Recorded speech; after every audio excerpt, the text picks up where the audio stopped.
What's up, y'all? Champagne Sharks in the building. This is a special live stream. We just gonna be having a good time tonight. It should be me, James. I think Vita's coming, and we're just doing a little fight party for the Canelo fight. If you're a boxing fan, I know a lot of our fans are boxing fans, so we're gonna be. T's getting on too. Oh, excellent. So they're doing the national anthem. So we got about 5 or 10 minutes before before the bell. Canelo Alverez is fighting BJ Saunders, UK 2 division champion, and Canelo 4 division champion is fighting tonight. But yeah. Oh, okay. So T is getting on. Vita should be here in a minute, and James is coming in. Sweet James Jones. So this is gonna be interesting. I think it's gonna be a good fight. Um, for all the boxing fans out there, everybody that's, fuck with the Champagne Sharks, you guys know what time it is. You can check us out on patreon.com/Champagne Sharks. Like, comment, and subscribe. If you want to hit the super chat, we would very appreciate it, or highly appreciate it. If you want to become a patron, you can go to champagnesharks.com. You can go to our Patreon. You can go to the CashApp, the Venmo. Everybody that knows, you guys know what time it is when it comes to the Champagne Sharks. You guys know what we do. So I guess, yeah, like, comment, subscribe, man. Welcome everybody that's here. Let me see who's all in the building. Nobody in the chat so far. But yeah, man.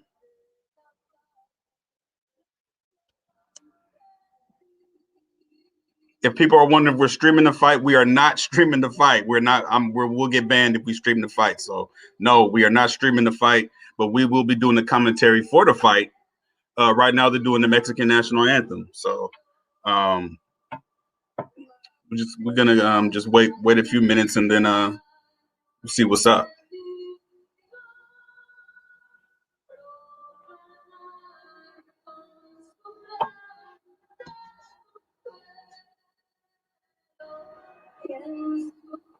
Canelo's a huge favorite. He should win this fight. I'm not going to say fairly easy, but he should win the fight. BJ Saunders should not win this fight, but BJ Saunders is a great boxer, UK great boxer. But we're going to see if he's got the heart to stick in there with Canelo Alverez. They are fighting at 168 pounds, super middleweight. So we'll just see what happens.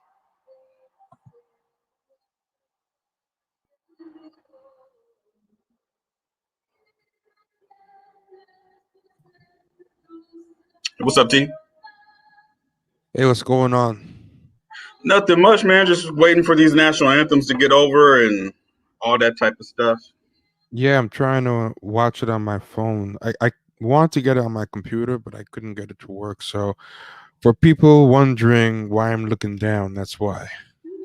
Champagne Comunista, what's up? Barris SK, what's up? Hey, what's going Hill on? 72, what's up, y'all? The guy sponsored by Hennessy is gonna win. Who is that? There's a lot of people on. I guess a lot of people are home watching the fight. Yeah, I let them know we're not gonna be streaming it. Like, we're not streaming the fight. Like, we'll get yeah. Hopefully people aren't getting excited thinking we're gonna be playing. Yeah.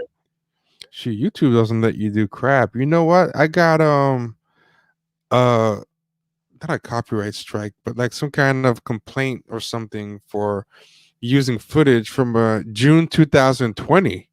Really? Almost a year ago. Yeah, I was like, did we get in trouble for the NFL draft? No, I don't think so. Okay.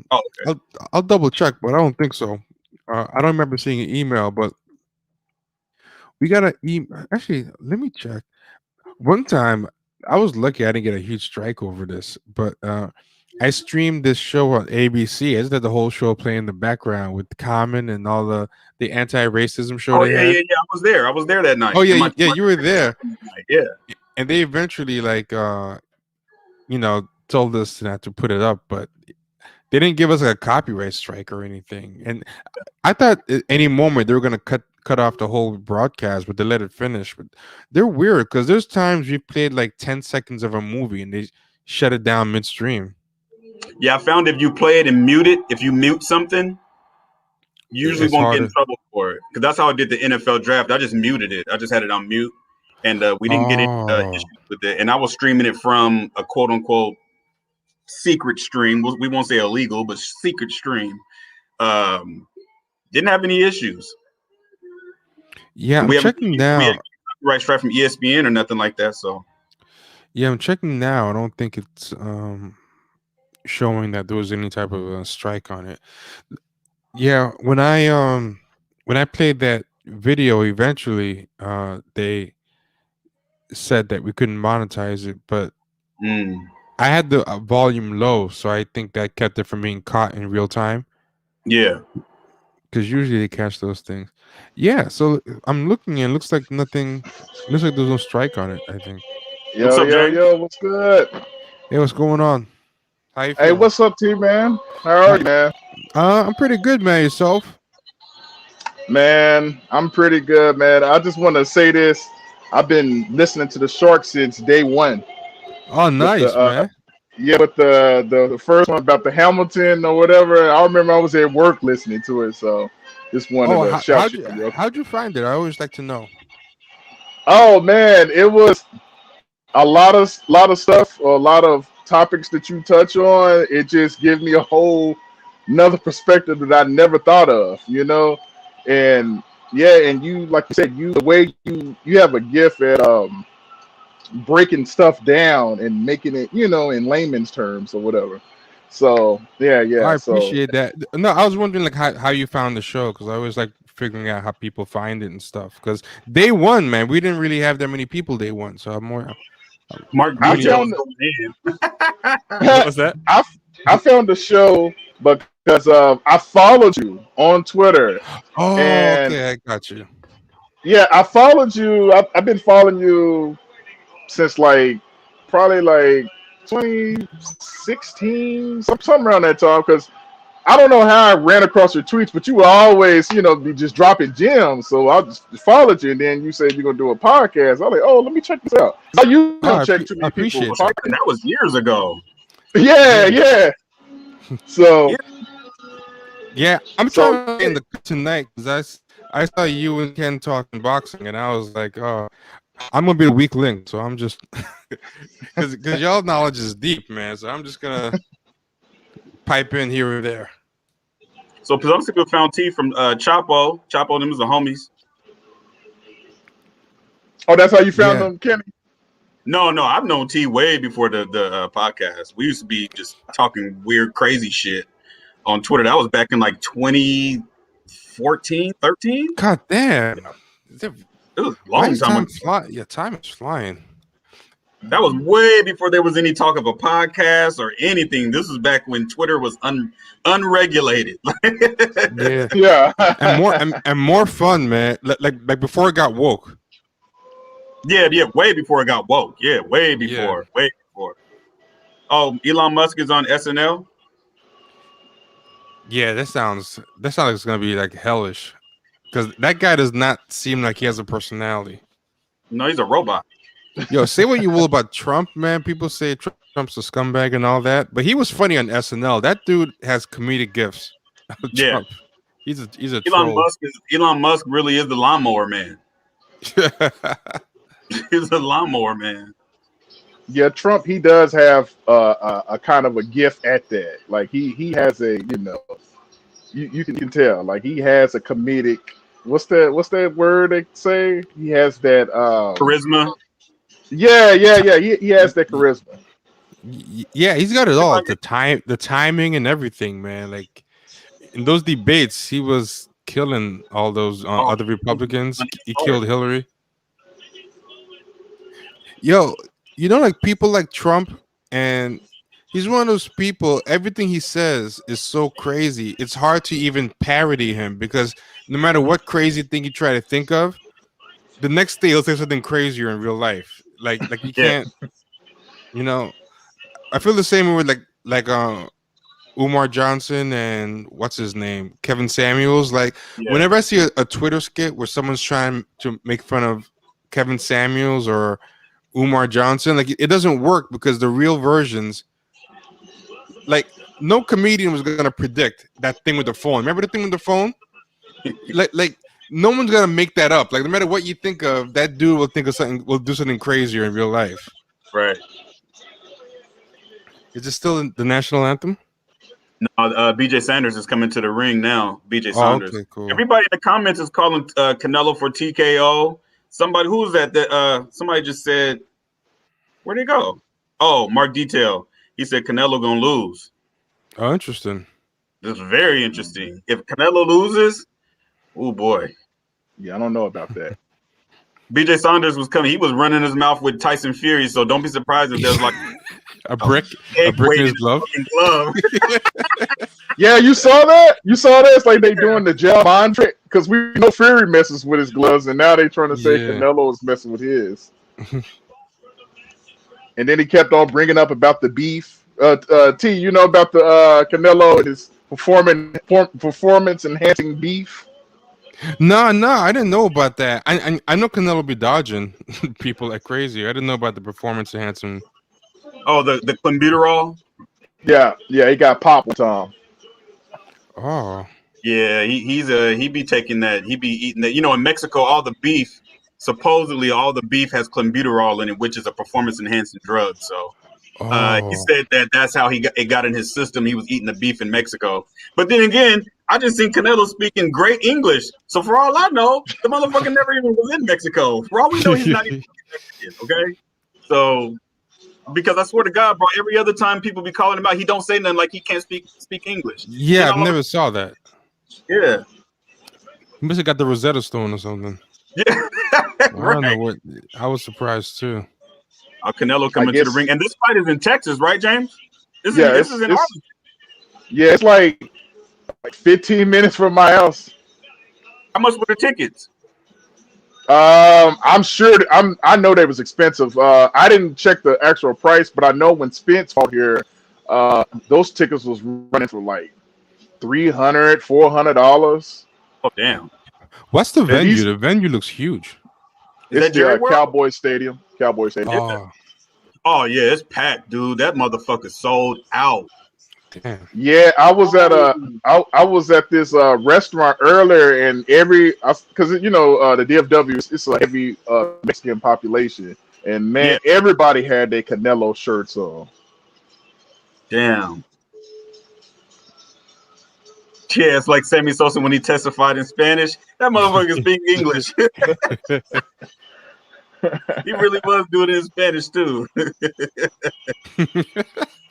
And yeah, they're not gonna really be able to say much about, because I know a lot of people are saying that Canelo's last fight was down in Miami at Miami Gardens, and it didn't look really packed.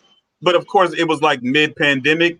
Motherfucking Jerry World is packed. I guarantee you, there's at least 50,000 people there, easy. He had like 25,000, 30,000 people in the heart of the pandemic in the football season. So and then now Texas is fully open. I guess people don't even wear masks no more. So, no.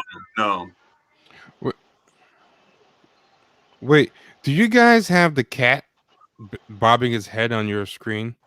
No, I told you. Well, I don't want to say what I'm watching it on, but I don't have that. But you're watching it on Stream Live. I'm watching it on like the fake stream thing, and they have that cat that bops his head. Yeah, going all over the screen, man. I don't know what the hell's going on. Well, during football season, when it goes to halftime, that cat is bobbing his head, and there's music playing, and he's always on beat. I swear, I don't know what that's all about. Oh man, he's coming out to the mariachi band. Yeah. You know what though, Ken? Let me say this. Before the quote unquote flashy black boxers, because the flashy black boxers, they would have the performances, and like people will criticize that, but like now, look at Canelo. They wasn't doing this years ago. Hector Camacho come out in some cheetah print trunks, doing flip shit, dancing. They used to hate that too. And so did not Amir Khan. What's his name? Nazir. Yeah, Prince Nassim. Nassim. Yeah. Prince Nassim. He would come out dancing, doing the Cabbage Patch and shit. But have you seen a performance like this though? It's almost like a concert. It's a whole other level. But I mean, Cinco de Mayo was 3 days ago. Yeah, and it is Texas, so Yeah, and they used, this used to be Floyd Mayweather Day. This is usually the day Floyd Mayweather used to fight on. Yeah. So Canelo got Cinco de Mayo. Oh yeah, they sold out in Jerry World. Jerry World is what, 90,000? They can fit up to 100,000. Yeah. I think the record is like 110,000. Was that for the Final Four? It might have been for one of those basketball games, possibly. I think one of the football games that first season they packed in 110,000. Damn, I never been there, but I heard that motherfucking stadium is huge. Yeah, it's huge. It's huge. Like at the top, the people that's sitting at the top, I don't know how they could do it, because you're like looking way down, and like, you know what I mean? It's like kind of like you're on top of a roller coaster almost. Yeah. At that point, you're just looking. At that point, you're just looking at the screen. Like you don't even bother looking at the actual ring. After all this shit, this motherfucker better not lose. They're gonna run his ass back to Mexico. You got a Dolce and Gabbana Pacho on. Oh man, yeah. They probably made sure, but none but Mexicans in the crowd, no niggas allowed. Unless you speak in Spanish, you better be Dominican or some shit. Yeah, it's a Mexican crowd. It's a Mexican crowd. Yeah. See, this is why Canelo fighting against Charlo would be huge. They both from Texas. You can play the whole race card bullshit with it. That's what boxing's all about anyway. You can use the whole race stuff. You're gonna have black folks in Texas definitely gonna be there. You don't have to use anything, man. Boxing fans would do it on their own. Just put the two races in there. They'll add the racism themselves. Yeah, that's racism in boxing. It's on autopilot. You don't really need to. Yeah. Now the big money fight. Yeah, they want to do the Charlo, but probably the big money fight will probably be Spence, Errol Spence. Yeah. He's from Dallas, and he has a big fan base here because he did like 30,000, 40,000 or whatever at the Cowboy Stadium. So a Canelo Spence fight will be a monster. Now I know the Zone they don't tell how many pay-per-views they got, but I guarantee you if this was regular pay-per-view, he'd probably have 2-3 million pay-per-views on this fight. There ain't a question, because that motherfucking stadium is packed. Yeah, he did it. Man, my Fire Stick is tripping, man. Really? Wait, you watching on the Fire Stick? Yeah. Oh, what app do you use? Because I'm trying to figure out how to watch on my Fire Stick. I'm gonna put it in the private chat. Oh yeah, okay, cool. Okay, mine is, what is this damn thing called? Soul Player. Okay. What's up, Vita? Hey, Vita. How's it going, Vita? Benavidez will give Canelo that work. Yeah, he ain't stepping up for that fight. He ain't doing that. Miguel, you know that fight ain't happening. It's not. Okay. Benavidez is a monster. Sorry, I forgot I was listening to you guys on the phone, and I was like, "Hi," and I'm talking to the phone. He was tripping. Did you send the link to the private chat? Yeah, send a private chat. You see it? Some technical support on mine.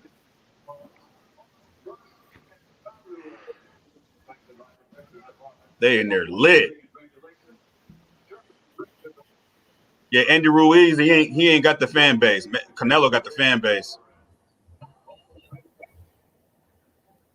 Where did James go? I don't know. Have you seen all the weight Andy Ruiz lost? He lost a lot of weight, but he looked a little light on his feet.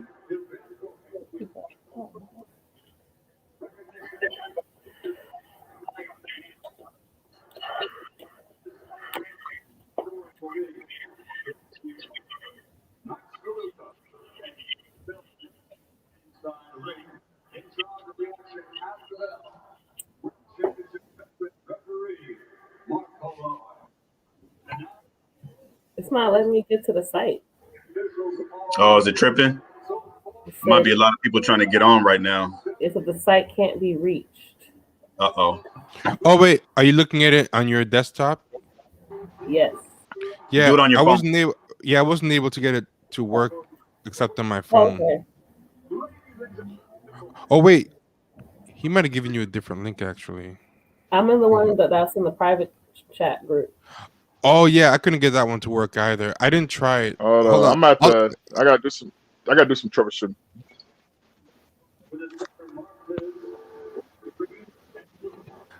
I'm sending the one I'm using in the chat. Okay, I see it. You do that on my phone or on the desktop? I got it to work on my phone. I couldn't get it to work on the desktop. I couldn't get either of them to work on the desktop. Okay. That's why I'm looking. I love about boxing, man. You ain't gonna get that feeling with no basketball game, man. You don't get that feeling. Yeah. What feeling? The anticipation. Oh. Can this white boy win? We about to find out. We about to find out. Yeah, so I'm looking down because oh wait a minute. I have a stand. Hold on. I'm gonna put my phone on the stand so I don't have to keep looking down. Hold on.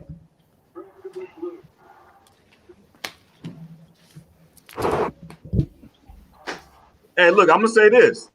Canelo is a great boxer. BJ Saunders can fight. Don't get it twisted. He can fight. But when you fight against Canelo, you gotta fight. You gotta bring, like they say, you gotta bring ass to get ass. So if he gonna beat Canelo, he gotta bring a whole lot. So that don't mean he can't, but if I was a betting man, I would not bet against Canelo Alvarez in this fight. Against Benavidez, Charlo, maybe, but yeah, he's my favorite to win this. What did you say, Kenny? Was there UFC fights tonight? Yeah, there is. Oh, okay.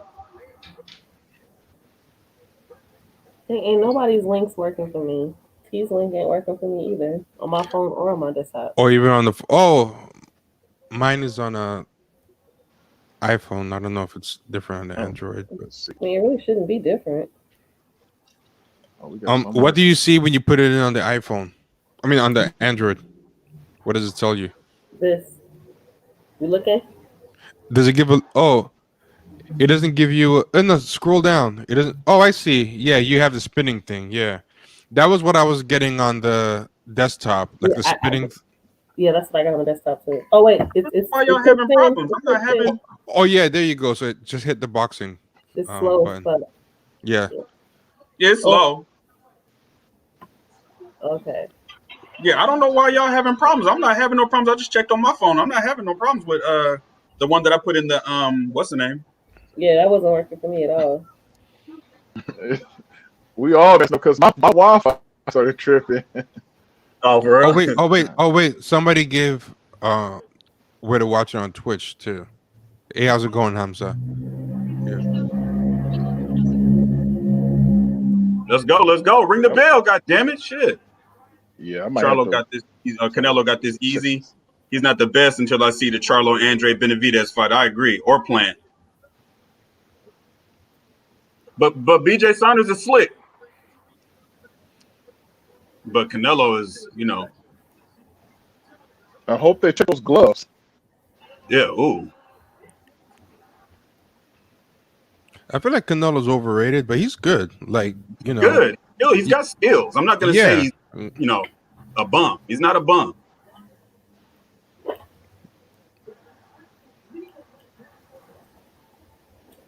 See how much heart BJ Saunders got. I know one thing: if Canelo do lose to this dude from the UK, it's a wrap.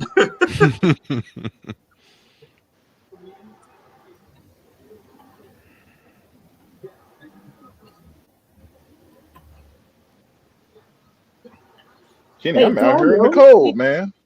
Do I know Sweet James? Who's Sweet James? Yeah, we follow each other. On Twitter? Yes. Under Sweet James? That's your name on Twitter? Yeah, we didn't interact before. You probably don't might not recognize me, but we have interacted before. But your name is Sweet Twitter, Sweet James on Twitter. Sweet. Yeah, that's me. Okay, let me see if I can. If I look at your profile, I usually can remember people. Okay, let's see.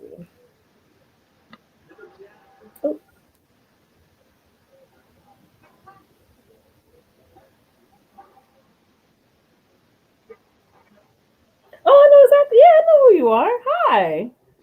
Yeah. Hey. Yeah, Nice to I meet recognize you. that. Nice to meet you.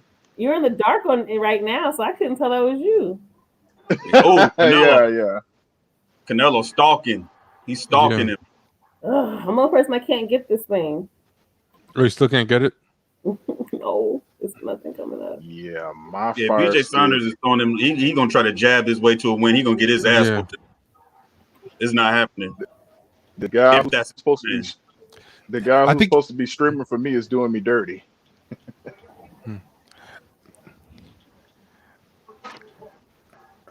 It's like I feel like everything. I Go feel like ahead. Tyson Fury probably gave him a bad plan, like just wait and try to counter or something like right. that. Now you can't counter off Canelo like that Yeah. because No. he's a very good defensive counter fighter.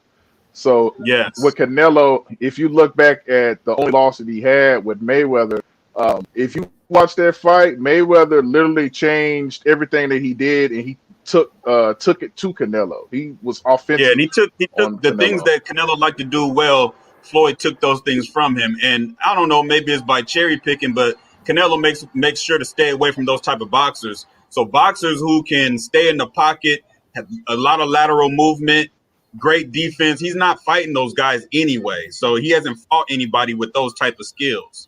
You know what I'm saying? I mean, if you was Hmm.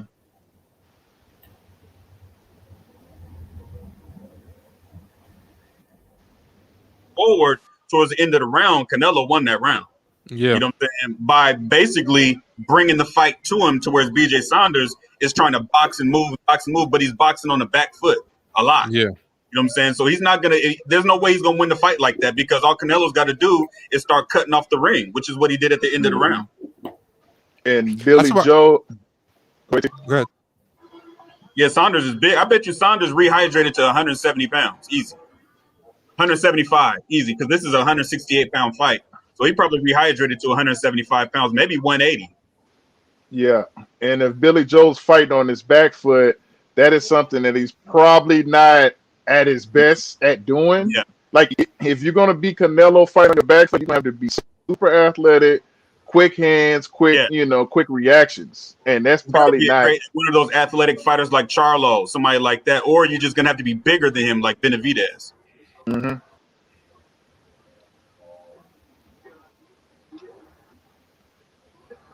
Because even looking at him, he's boxing on his back foot, and he's jabbing, but he's not doing anything to Canelo to make Canelo worry about anything. And when Canelo steps in, he's going straight to the body. That's And why I was wondering. That's why I was wondering if he was like trying to his count. punches land. Like his punches are stiff and they land. That's why I was wondering if he was trying to counter. But if he is, that's a bad idea. Like what James said. I don't know why. But I can't figure out anything else he's trying to do. Yeah, see, he's already. Oh wow. The way What's that, Saunders James? blew, the way Saunders then hydrated and weighed, the best he could do, like Kenny said, is just try to stay in the pocket, and you know what I mean, and just try to fight him on the inside, because him backing up, eventually, when you back up, when you fight on your back foot, you have to be really, really in shape, because you know what I mean, you basically running basically. So you're exuding a lot of energy. So he may not be used to doing it. I don't know if he can do that for 12 rounds. So eventually Canelo will cut the ring off, and and there you go. Have you guys seen Saunders fight before? Because I never have, so I don't know what his normal style is. This is his style, and this is what they try to call, a slick boxer, someone like Pernell Whitaker, Floyd Mayweather, Shane Mosley, slick, that got a lot of great footwork, lateral movement, great jab, defense, great head movement. They try to put that on BJ Saunders, but he's not on that level. Like, it's a whole nother level. Now, does he have great foot movement for a UK boxer? He does. You know what I mean? Most UK boxers don't have that type of, good quick feet, quick hands, lateral movement. But you got to be a better athlete than what BJ Saunders is to beat Canelo Alverez. Mm-hmm. He's just not a good enough athlete to hit and not get hit. Mm-hmm. Because Canelo's cutting the ring off easily against this guy. And if he's cutting the ring off like that, it's not too much that Saunders can do. Because I don't think Saunders have that much power like that. So, like if Canelo's cutting the ring off, he don't respect his power. No, he don't. My boy Desmond just texted me that. He just texted me. He said he don't respect his power. So, like, when Kenny says, like, Charlo or Benavidez, Canelo wouldn't fight them the same way, especially Charlo. Charlo has a lot of power. So if he fought Charlo, he would respect their power and wouldn't cut the ring off as much. He would try to be a counter puncher if he fought against Charlo. Is this a mismatch? Concrete Coma? No, this ain't a mismatch. It's not a mismatch. BJ Saunders is a champion. He's got a belt. Mm-hmm. And he's undefeated. This is not a mismatch. This ain't a mismatch by far. No. It's just as they say, I hate the cliche. I don't know about UFC having legit matchmaking. I don't know about that. But it's one of the things where they say styles make fights. Styles make fights. And in order to beat, Canelo and Billy Joe are scared of Boo Boo. That's Demetrius Andrade in the crowd. He ain't fighting nobody either. Get that nigga off my screen. He don't fight nobody. He don't. He hardly fights, and he don't fight nobody. He don't fight. Look, he's on the same network with Canelo, and they can't even make the damn Canelo fight. He's on DAZN, and they won't even. And with Billy Joe, and they don't even make the damn fight. Stop it. Mm-hmm. He's a matchroom fighter, but styles make fights. And look at what BJ Saunders is doing. You know what I'm saying? He's picking his shot, trying to pick a shot. He don't really know where he wants to go, but he's not doing anything that Canelo has to respect. Canelo's just in the pocket, high guard, in the pocket, picking his shots. Mm-hmm. He's doing absolutely nothing that he needs to respect. Nothing. Shit, I think he's freezing. Oh.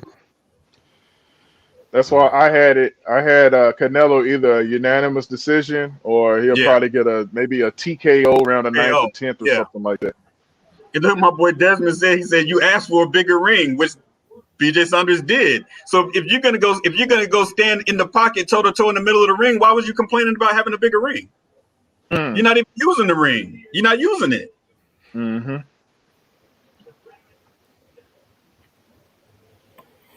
This is some bullshit. Ain't shit working for me. Still not working for you? No, nothing's working. Now I'm just mad. I gotta put that back there. Now it's not working for me either. No, boxing got some issues. Oh, I got mine working now. Hold on. I'm going to try to send you another link. Isaac just said it. He's not sitting on his jabs because he knows that Canelo's going to counter the fuck out of him.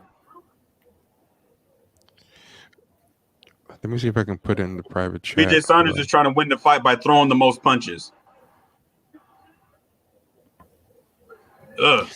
Okay, I put something else in the private chat. See if it works on your desktop. And if not, try it on your phone. Yeah. Yeah, that one should work. Yeah. Yeah, I'm watching it on the phone, but it might work on the desktop. Oh, okay. Looks like we're getting somewhere. That's for sure. We got it. Oh, there we go. Nice.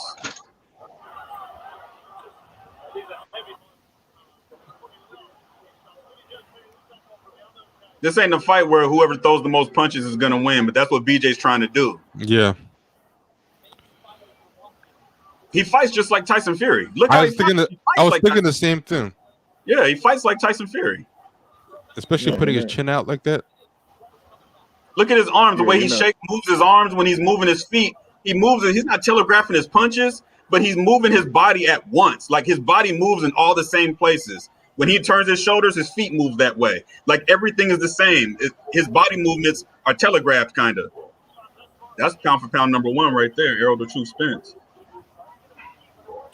Yeah, Earl is a bad boy, and he's a guy where people underrate his boxing IQ because he has a very, very high boxing IQ, and I guess people might not they underestimate him, but in that ring he does some next level stuff.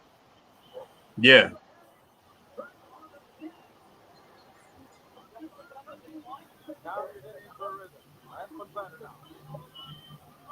And not only that, I think Errol is the best body puncher in boxing, and it's not even close. Period. Yeah, it's not even close. Underrated. Yeah, because he breaks his opponents down with those body punches. Because Errol likes to cut the ring off, and when you use those body punches, you lose stamina, you lose endurance or whatever with those shots. And eventually he winds you down. Yeah, he'll wear you out, and I think that's the reason why I don't think that Terrence Crawford can beat him for those reasons.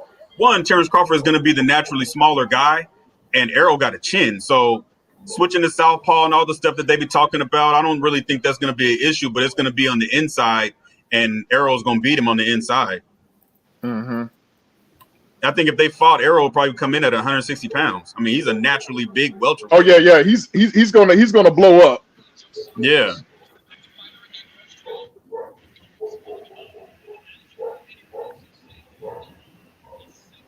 But like you said, Saunders, he's trying to box. Yeah.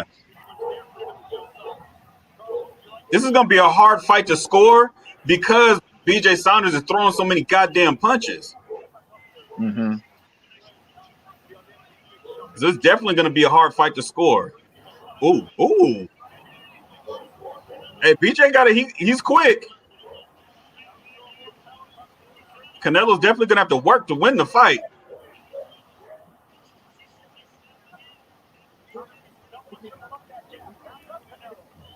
He's getting more comfortable too. Yeah, he is. Mm-hmm. He is. And that's one thing. Canelo is so flat-footed. He's a very flat-footed fighter. Yeah. Very Mexican fighting style. Those Mexicans are always flat-footed. That's why when people say that his defense is like Floyd, I'm like, you don't know what the fuck you watching because he's so flat-foot. That's why a lateral movement, quick, slick fighter gives him so many problems. Even a smaller guy, if Canelo was at 154 and he fought Sean Porter would give him problems because of the speed and the athleticism. Mm-hmm. He would still win, but it would be a problem. Kell Brook would give him problems. Prime Kell Brook would give him some issues because of that.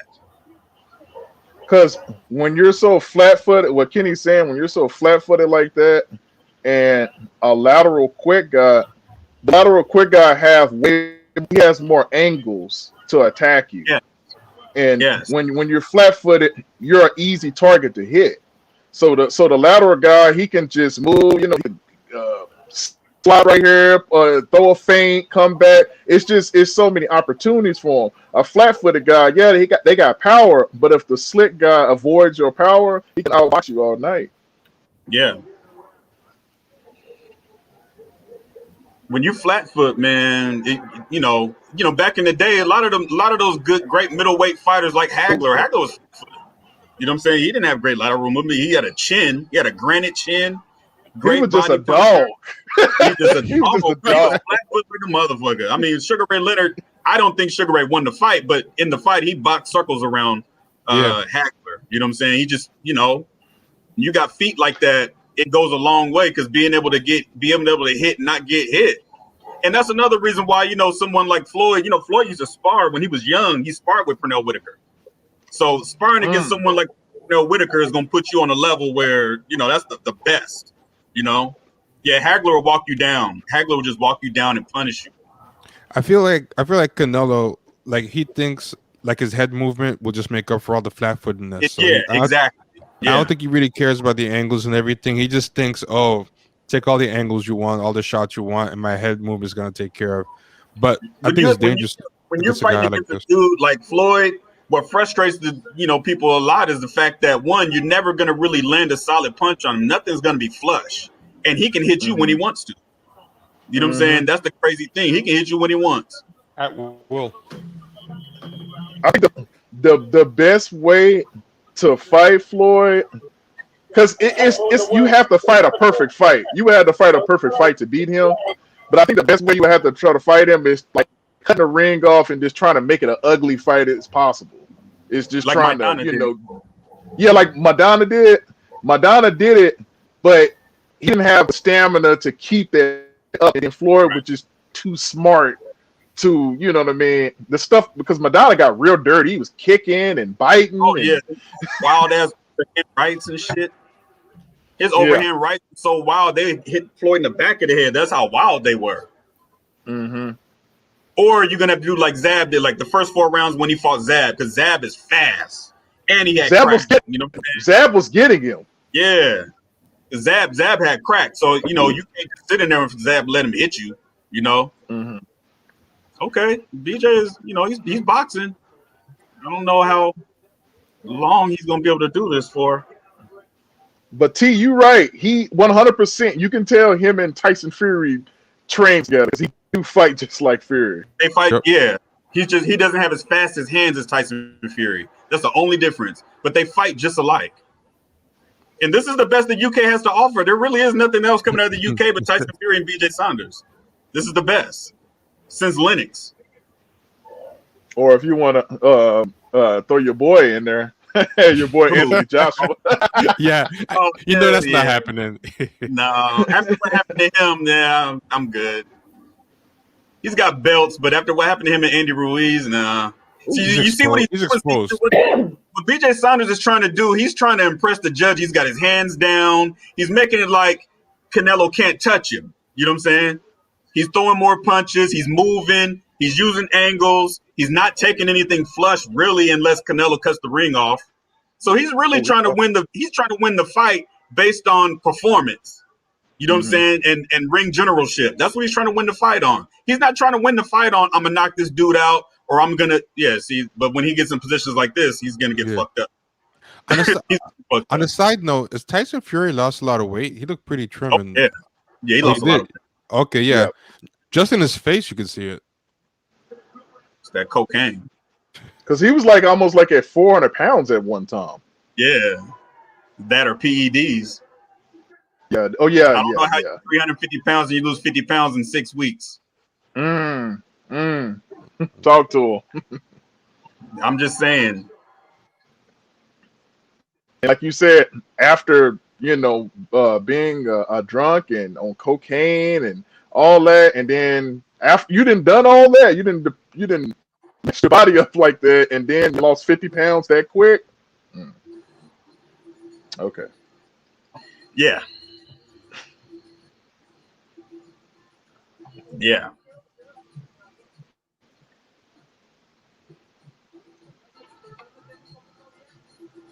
Because you heard about the VADA testing.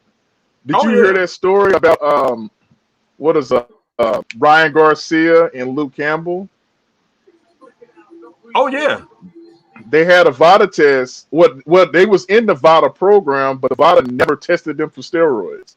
Not one time.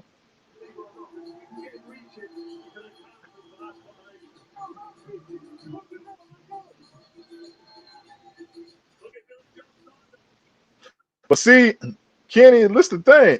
I think Canelo will win the fight, but he's having trouble with Billy Saunders. And like you said, Billy Saunders is not the slickest fighter, man. And he's having trouble with this. Thank you. So for people that's saying that Charlo wouldn't win and Andre, those dudes are slicker than this dude. Yeah. Especially Andre. Andre has great footwork. Canelo is stuck in sand. I think he's winning the fight, but his feet are stuck in sand. You know what I'm saying? Because he's so flat-foot. He's going to have to I don't know. See, Chris Mannix, he's got it 48, 47 Saunders. I don't know about that.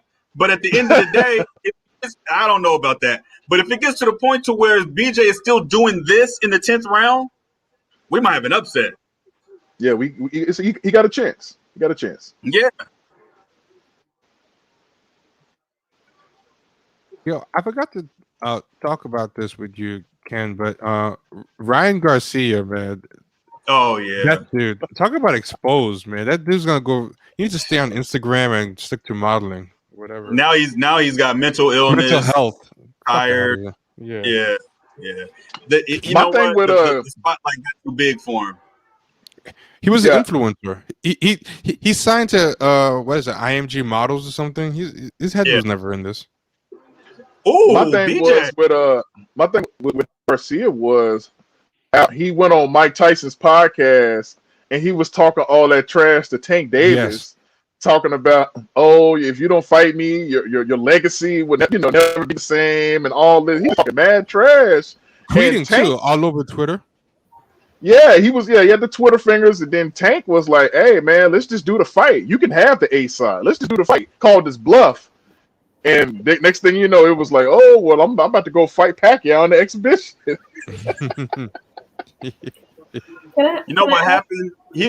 Ryan Garcia is a prospect, and he should have stayed in a prospect's place instead of chasing after champions. Because if you want the belt, you got to go get it. But Devin Haney, he was Devin Haney's mandatory, and he turned down his title shot. So he's not ready for it, but he doesn't want to lose that spotlight. But that's what happens in boxing. These dudes are 19 pro fights, and you're going after dudes with belts. Like, you need to chill. You know what I'm saying? Because if you lose as a prospect, it's over for you. So just take your little gatekeeper wins or whatever. Like what Floyd is doing with Tank Davis was perfect. People were saying, "Oh, he don't want him to fight Lomachenko." He wasn't ready. You know what I'm saying? And now look at Tank now. About to go get another belt at 140. You know what I'm saying? So now he can possibly fight Lomachenko, and maybe in a fight or two, maybe next year or two, and it'll be a monster fight, and he'll be more ready than what he was when he was like 23 at the time when they were trying to get him to fight him. Yeah. Oh, Jerry Jones. When you're trying to grow fighters and get them in position to do certain things, and you don't want to like Oscar De La Hoya. You can say what you want about Oscar, but that motherfucker fought everybody. He did. He fought everybody. You know what I'm saying? He didn't win all of those fights, but he stepped up when it was time. When he fought Julio Cesar Chavez, it was the time to step up. And after he won the gold medal in '92 in the Olympics, it was time for that fight. You know what I'm saying? When he fought these dudes, when he lost to Shane Mosley. I mean, Shane Mosley at that time was the best fighter at 140. That motherfucker was raw. You know what I'm saying? It was bound to happen. Can I ask a bimbo question? Go ahead. When you guys say Canelo's flat-footed, are you saying like the way that he, his footwork and like he doesn't really bounce on his tippy toes as much? Absolutely. Okay. I was very plodding. Yeah, because you guys kept saying it, so I kept trying to see if I could see the difference between Canelo's feet and Saunders' feet, but I could see it, so I was right. So it's when you're not as much on your tiptoes, so you can just move and bounce around a little bit easier. Or absolutely, yeah. Okay. And you can't change angles fast. Look at BJ Saunders when he's bouncing around, he's using angles, so he's not staying in one place, and he's turning Canelo. Everywhere he goes, Canelo's got to turn, so he doesn't want to get hit solid by Canelo, because Canelo wants to do what he's doing right now. He's want to cut off the ring. He want to get him into a corner and go to his body. But BJ Saunders just keep moving. He's going to keep turning him. Watch, he's going to turn him. Turn him. You just keep turning him. You know what I'm saying? Oh. The question is BJ Saunders going to get tired? That's the question. Because the way he's fighting, Saunders he's exuding a lot of energy. It's taking a lot of energy out of him to fight like that. But if he trained well, he goes straight to the body, taking his air out. So is this a typical Canelo tactic to get them into a corner and then just keep hitting the body? Well, I mean, because of the type of fighter that he is, because he is a flat foot fighter, you don't want to do moving all around the ring like a damn jackrabbit. You want to corner his ass. You know what I'm saying?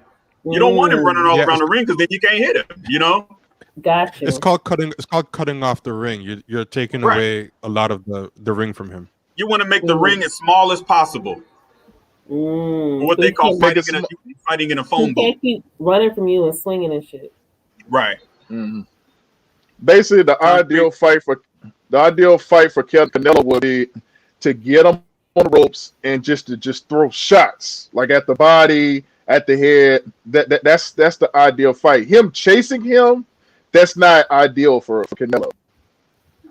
Right. But it seems like Canelo mostly he doesn't really chase him. He kind of turns, but he doesn't really chase him. Is that because he's saving his energy? No, he's not very athletic, and it's what Saunders is doing too. Because Saunders just keep changing angles. He keep changing angles. Gotcha. If he get Saunders stationary, then you will see it. But he hasn't got Saunders stationary yet. Right. You see, we're in the 7th round, so we're in the second half of the fight. If it's gonna happen, it'll happen in the next 2 rounds. If BJ Saunders is getting knocked out, he's probably gonna gas out in the next 2 rounds, and Canelo's gonna knock him out. And that's what Canelo is waiting for, because Canelo's in great condition. Like that's the least of his issues. But as much running around and moving around, well, you know, they ain't gonna call it running because it's BJ Saunders. If it was a black fighter, they call it running. But as much moving around as BJ Saunders is doing, if his conditioning is on point, I mean, this fight could be a split decision. It could be a draw. It could be a lot of things because Canelo hasn't really landed anything crazy. You know what I'm saying? He hasn't done anything crazy, you know? And if you see how Saunders keeps moving around in circles because he's trying to keep Canelo from cutting off the ring, because if he lets Canelo cut off that ring, he's going to be toast. I think. Oh, yeah, he's toast. Yeah. Oh, yeah. But you guys are anticipating that Saunders is going to get tired and Canelo's going to corner him anyway? It depends on his condition. If Saunders doesn't get tired, I don't see a way that Canelo's going to be able to corner him, and he's going to have to win this fight in the between the 10th and the 12th round is where we'll know decisively who's going to win this fight. Oh, okay. They say the 10th and the 12th rounds are the championship rounds. Right. You get your second wind around the 10th round. So we'll see what Billy Sanders is really, and that's why I said at the beginning of the fight, we're gonna see how much heart he got. Because the thing is, most of the UK fighters don't have heart. You know what I'm saying? They get into the late rounds and get knocked out. Y'all make boxing so much more fun. Oh, thank you. It's my favorite sport, man. Because you guys explain it and you talk about what's happening, so I can kind of watch and then listen to what you guys are telling me is happening on the screen. So it's actually making it a lot more interesting as opposed to me trying to watch it and I have no idea what the fuck I'm looking at. Yeah, you just think it's two dudes throwing punches at each other. It's more than that. It's the one guy who's a boxer puncher and a counter puncher in Canelo, and another guy who's just a straight boxer in BJ Saunders. They call it the sweet science. That's the nickname of it, because there is a science to it. It's a thinking man's. It's what they said, 3D chess. It's 3D chess on the go. You know, because he's making one move, you making one move, you anticipating this, so it's a lot of thinking going on. And like one mental lapse, like people don't really know, but one mental lapse can just turn the whole fight around. Yeah.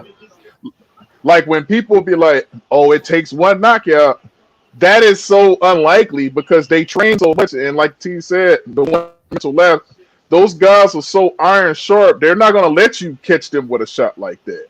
Like you have to work your way up to knock someone out. Yeah. Oh, he called. Oh, nice body shot. Oh, Mannix got his 68-65 Saunders. I don't know about that. You look at Canelo now. Now Canelo trying to bring the fight to him. He don't have no choice. He got to bring it to him. He's bringing it to him now. You got to get this dude out of here. Oh, he about to get him out. BJ Saunders is tired. He's tired. Yeah, he's tired. He's tired. And he's tired. Hurt. He's done. You see his eye too? Yeah, you see his eye? Yeah, Canelo. See, but y'all see what we're saying? He's getting tired, and how Canelo was wearing him down, and he's about to use those power shots now. Look at Canelo's conditioning. Canelo look fresh. He still looks fresh. And look at BJ Saunders. He can't move no more. He's so now, Vita, if you watch, if you see, remember how he was moving around so much? Now look at his movement now. He's not moving. So now he's trying to hug him a lot because he's trying to buy time. Yeah, he's tired. Because if you notice, he's been moving like 3 times more than what Canelo's been moving. But Canelo has good conditioning on top of that, so he actually has. You know what? Canelo might win the fight on this round right here. Yeah, I think he might. Yeah, dude looks real tired, actually. Yeah, he's been doing a lot of walking. Yep. See, that Floyd style, what people talk about, Floyd, there was how many rounds they said Floyd was sparring? He was sparring like 24 rounds, the 32 rounds or something like that. Yeah. So he could fight like that all day. Overnight. Right. Right. Oh, his eye is fucked up. Mm-hmm. It's closed. Oh, you know they say a black eye is one thing. When you get that cut in that black eye, that's when it's fucked up. Oh, is it cut? Oh yeah, it's swollen shut. Oh no. Well, Canelo ain't even sitting down. He ain't even gonna sit. He look at the conditioning. He quit. Yeah. He quit. Oh my God, he quit. He quit? He did? He quit. Wow. What did I tell you about UK fighters? What did you? Yeah. What did you say? You just said it. You just said it. They don't. They don't. He quit. But I didn't think that was gonna happen though. Wow. This motherfucker quit after one round. Just one round of punishment. He quit. One round and quit. That's ridiculous. He quit. Like it's just over. Yeah, that eye got shut, and he just called it quits. And this is not just we're not picking on one UK fighter. This is numerous UK fighters in the past who have done this. Anthony Joshua, Kell Brook. You know what I'm saying? There's numerous names of UK fighters who quit, and you know when they get a little bit of punishment. Never seen anybody quit unless they were like really fucked up. So this is really like I've never seen anybody quit that wasn't like basically like. In fact, I've seen it where the ref had to say, "Nah, you can't fight no more." Yes. Yeah, UK fighters are good when they're up, but when they're down, man, they're front runners. They're front runners. Yeah. The last one left is Josh Taylor. That's the only one left. This motherfucker had one bad round. Chris Mannix had him up by three points, and all he had to do was try to box him to the 12th. I don't consider Lennox Lewis a UK fighter. I don't, because he took all the big fights. Nah, yeah. And he fought for Canada in the Olympics. Yeah. That's a good argument. For whoever you fought for in the Olympics. That's this guy lying. But this motherfucker lying. There's a thing of having heart in boxing, because some fighters don't have the heart, and some fighters have that heart where it's like you're gonna have to kill. Like Muhammad Ali, that was one of the most underrated qualities of Muhammad Ali. You will literally have to kill Muhammad Ali to beat him. Yes. Like he fought a fight, he broke his jaw. What was that, in the second round against Ken Norton? Yeah. He broke his jaw in the second round and finished the fight 15 rounds. Like Muhammad Ali was just tough like that. You look at Billy Joe Saunders' eye. When you get some time, go to YouTube and go look at Chico Corrales when he fought Castillo, Jose Luis Castillo. Both of his eyes looked like that, and he didn't quit. Mm-hmm. Both of his eyes were swollen shut and purple, and he came back and won that fight. That's heart. This motherfucker has no heart. This was all heart or lack thereof. One of the all-time heart fights was the Frazier Ali fight when if Frazier didn't throw in the towel, Ali was about to quit, but both of them were like on the last legs. Yep. But they were just built different, and a lot of American fighters are built different. You know, like even Deontay Wilder, when he lost to Fury, Wilder was trying to go out there. He said he was going to die on this sword. He didn't want the fight to stop. You know what I mean? Yeah. It's certain fighters like that. They're not going to give up. Right. They're going to go out on their shield. That's the way it is. That's boxing. You got to kill a motherfucker. You know what I'm saying? I mean, even the guys that we consider not to be great, people make fun of Adrian Broner when he lost to Maidana. Oh, you look at the end of the fight, Adrian Broner was... Say whatever you want about Adrian Broner. You can say he's a clown. You can say this, but one thing you can't say, he has a chin and he has heart. He's going to make that 12 rounds. Yes. Yeah, man. See, this is the reason why in boxing, black fighters, Mexican fighters are what everybody want to see. The UK fighters had they time where they was kind of when I could say boxing was dead back in the Vladimir Klitschko time, all the big heavyweights, the middleweight division was kind of, whatever. Then all of a sudden you see a lot of the Eastern European fighters. You know what I'm saying? They started trying to make a push. But at the end of the day, the black fighters and Mexican fighters are the ones coming in with the heart. It is what it is. You know what I'm saying? And I don't know what that is. I don't know if that's the Mexican DNA, genetic. I don't know what it is. The black American fighters, you mean? Yeah. The black American fighter. But the Mexican fighters, that's one thing I can say. Some of them may not be the most skilled, but they always have heart. Most Mexican fighters, they always have heart, to you know what I'm saying? They might get knocked out or whatever, but they're gonna go out on their sword. Yeah. Yeah, the Thriller in Manila, that was a fight where Muhammad Ali said he felt like he was gonna die. Yeah. Mm-hmm. And that was when they was fighting 15 rounds. But I don't know what is it with like black American fighters and like the UK fighters, and I'm saying like Anthony Joshua. Like I'm trying to figure out what the difference is, because when he lost to who was that he lost to? What was that? Andy Ruiz. Andy Ruiz. Yeah. When he gave up, because I know it was some people was like, oh man, why y'all clowning Joshua? It's like, bro, we ain't used to fighters quitting like that. Like that's not cool. We not into that. We used to Ali and what I mean, Frazier and Tyson. Back in the day, if a fighter quit, it's because the doctor wouldn't let him go back out there. It wasn't because he just didn't want no more. You know what I'm saying? You don't want no more. You know what I'm saying? Even when Roberto Duran, no mas against Sugar Ray Leonard, that wasn't because that was some other shit. You know what I'm saying? Roberto Duran came to that fight way out of shape, fat, resting on his laurels from when he beat Sugar Ray in Montreal. You know what I'm saying? So he wasn't conditioned, and Sugar Ray knew it. So what did he do? He boxed the fuck out of him. You know what I'm saying? Boxed his ears off. But with Joshua, even the rematch had quitting energy. Like, even though he won, he was not really in it. He was just trying to keep his distance and just rack up points. Like, he was still carrying the fear from the previous fight with Ruiz. Like, they quit even into the next fight. Like, they don't shake it off and come back in like, that was then, but we're gonna start fresh. Like, he was still, to me, like, had Ruiz in his head. Even though he technically won that fight, he was really exposed, I feel. Yeah.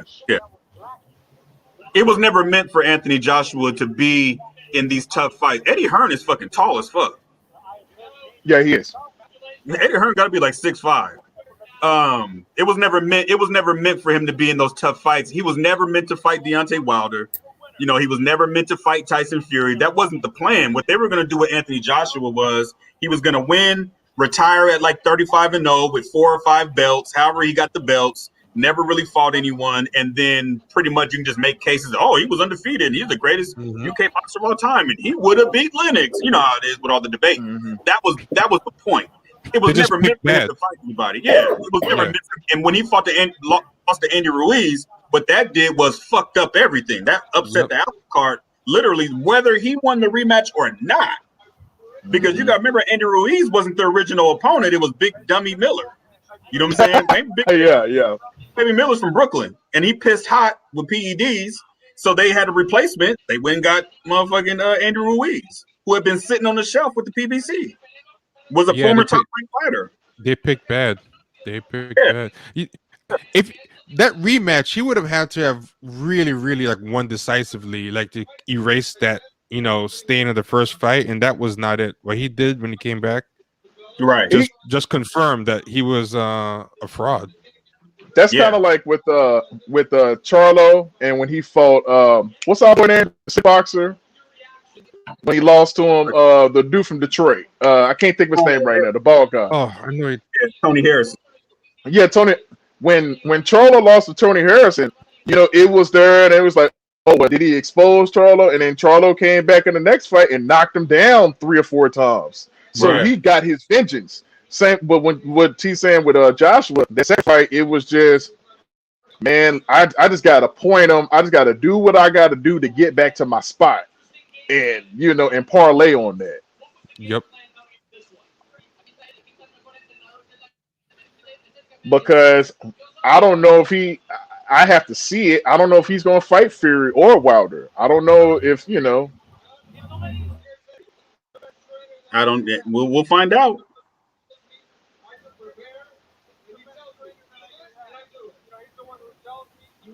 Now he's going to fight. See, Canelo, his whole team, man. They think they plan A, B, C, D because they already have a plan. So now he's going to go fight Caleb Plant. He'll probably beat Caleb Plant. Caleb Plant boxes too, but he'll probably beat Caleb Plant. I think he's going to fight him in October or November or something like that. And Caleb Plant holds the other belt for that division. And Caleb Plant's not going to beat Canelo. No, he's not. Donnell Bailey said Joshua did win decisively, in my opinion. It showed he can adapt. He won probably 11 rounds. Floyd Mayweather been doing that his whole career, but he's got heart. Wait a minute. So first of all, what we're talking about is in that first fight against Andrew Ruiz, he got his ass whooped and got stopped. He got stopped by a guy he had no business losing to. Secondly, in the second fight, Andrew Ruiz was 300 pounds, flat foot, way out of shape. And he didn't. And the way that AJ fought that fight ain't got shit to do with Floyd Mayweather. It wasn't the same. Not at all. That's not even that's not in the same universe. No, don't even try to go there about all that other shit. We ain't doing that. If you watch Floyd Mayweather fight, if you watch his fights, you will see he beat people in many ways. In so many ways. He didn't beat people the same way. It was different ways. He beat Canelo in different ways. He beat Ricky Hatton. Joshua was just using his natural like height and the fact that Ruiz was like fat and flat-footed. That was not a Floyd Mayweather type skill. No, hell no. That wasn't even the same planet. Andy Ruiz is very talented. He's got very fast hands. That's one thing about it. For to be a heavyweight and have hands that fast, that's pretty goddamn talented. Yeah, he fought a couple of days ago. The guy Areola, and he was like 27 pounds lighter, and he was like a lot faster. If he had that type of speed against Joshua to close the distance, he would have killed him. Like the Andy Ruiz that fought like a couple of nights ago, that guy would have, because he was too fat to close the distance, and that's all Joshua was using. His he wanted to cut the ring off, and he couldn't because he was out of shape. He was wildly out of shape and flat-footed. Yeah, wildly out of shape. They said that Andrew Ruiz only trained for 2 weeks. That's how, and him and his trainer got into it. He came to train for 2 weeks in September. That was it. Other than that, he was out eating pizza and buying Bentleys and shit.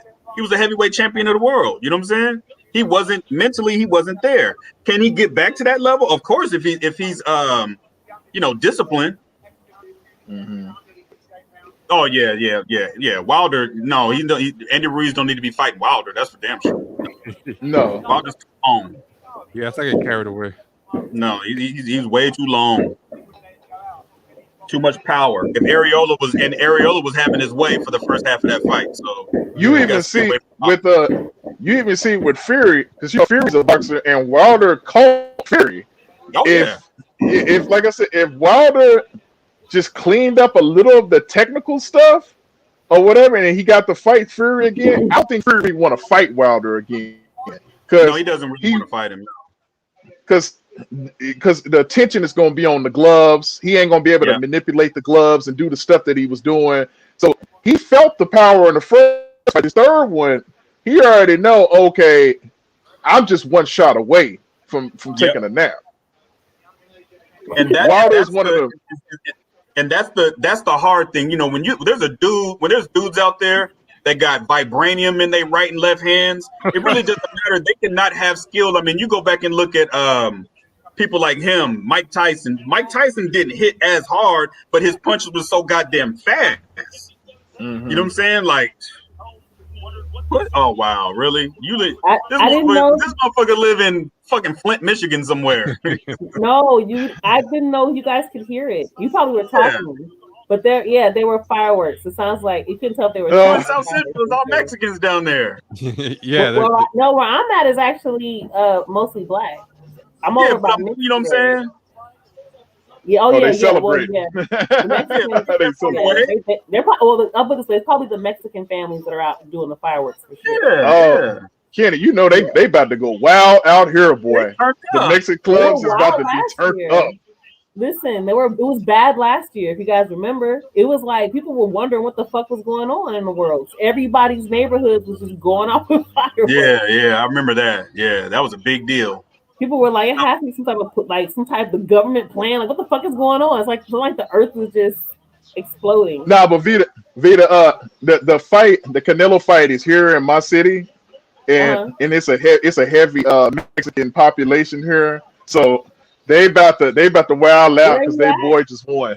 I'm in Fort Worth, but I'm Dallas in the DFW, Dallas Fort Worth. Oh, Texas. Yeah, Texas. Yeah. Oh, okay, yeah. Oh, it's about to be on out there. I think any border state. I didn't even think of it. That's why they're shooting fireworks. That's what you were saying. Okay. Yeah.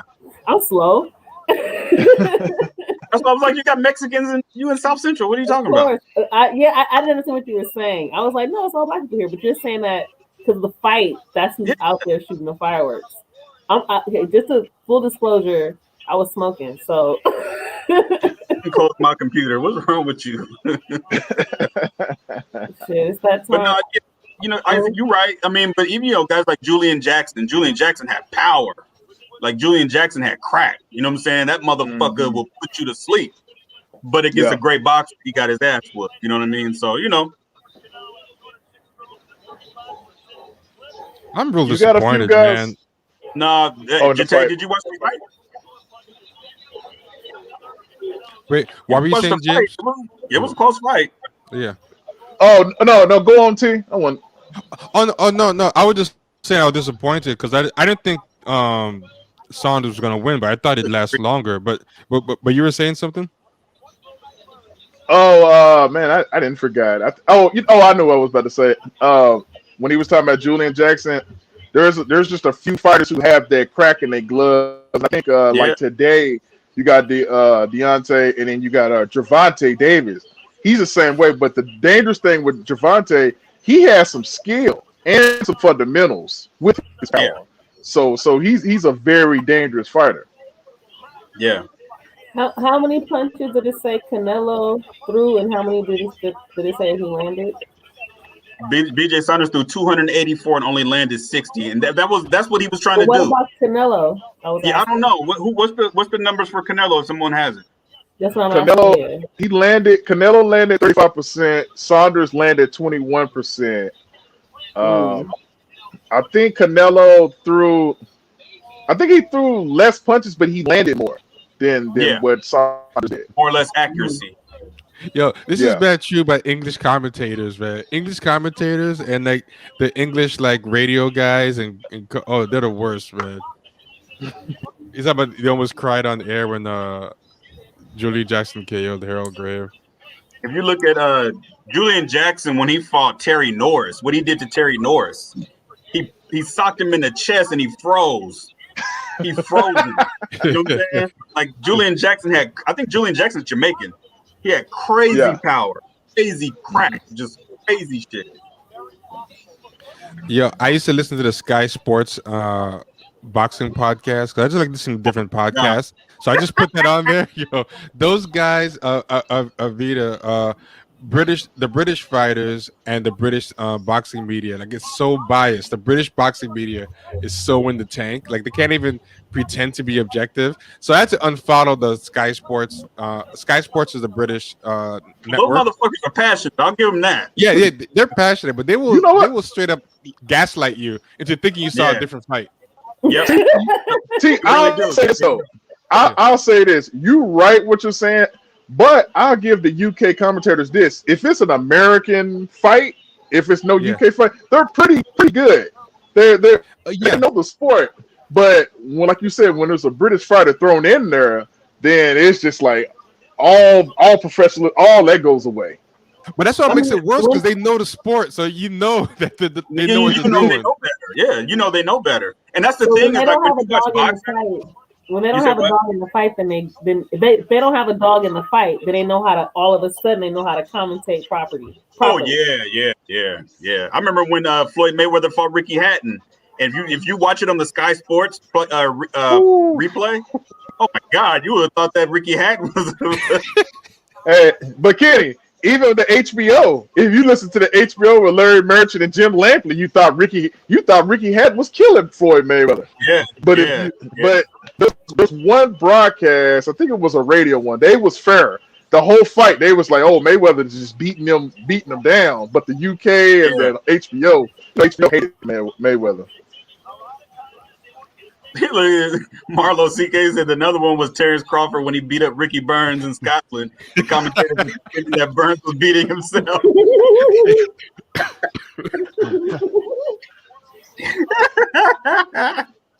Yeah, well, boxing is such a mind fuck. The best thing to do is watch that shit with the volume down, because they will convince you some shit that is not happening. Dude, I listened to Sky Sports 1 after Joshua won the rematch. It's like, boxing's back. You can't believe it.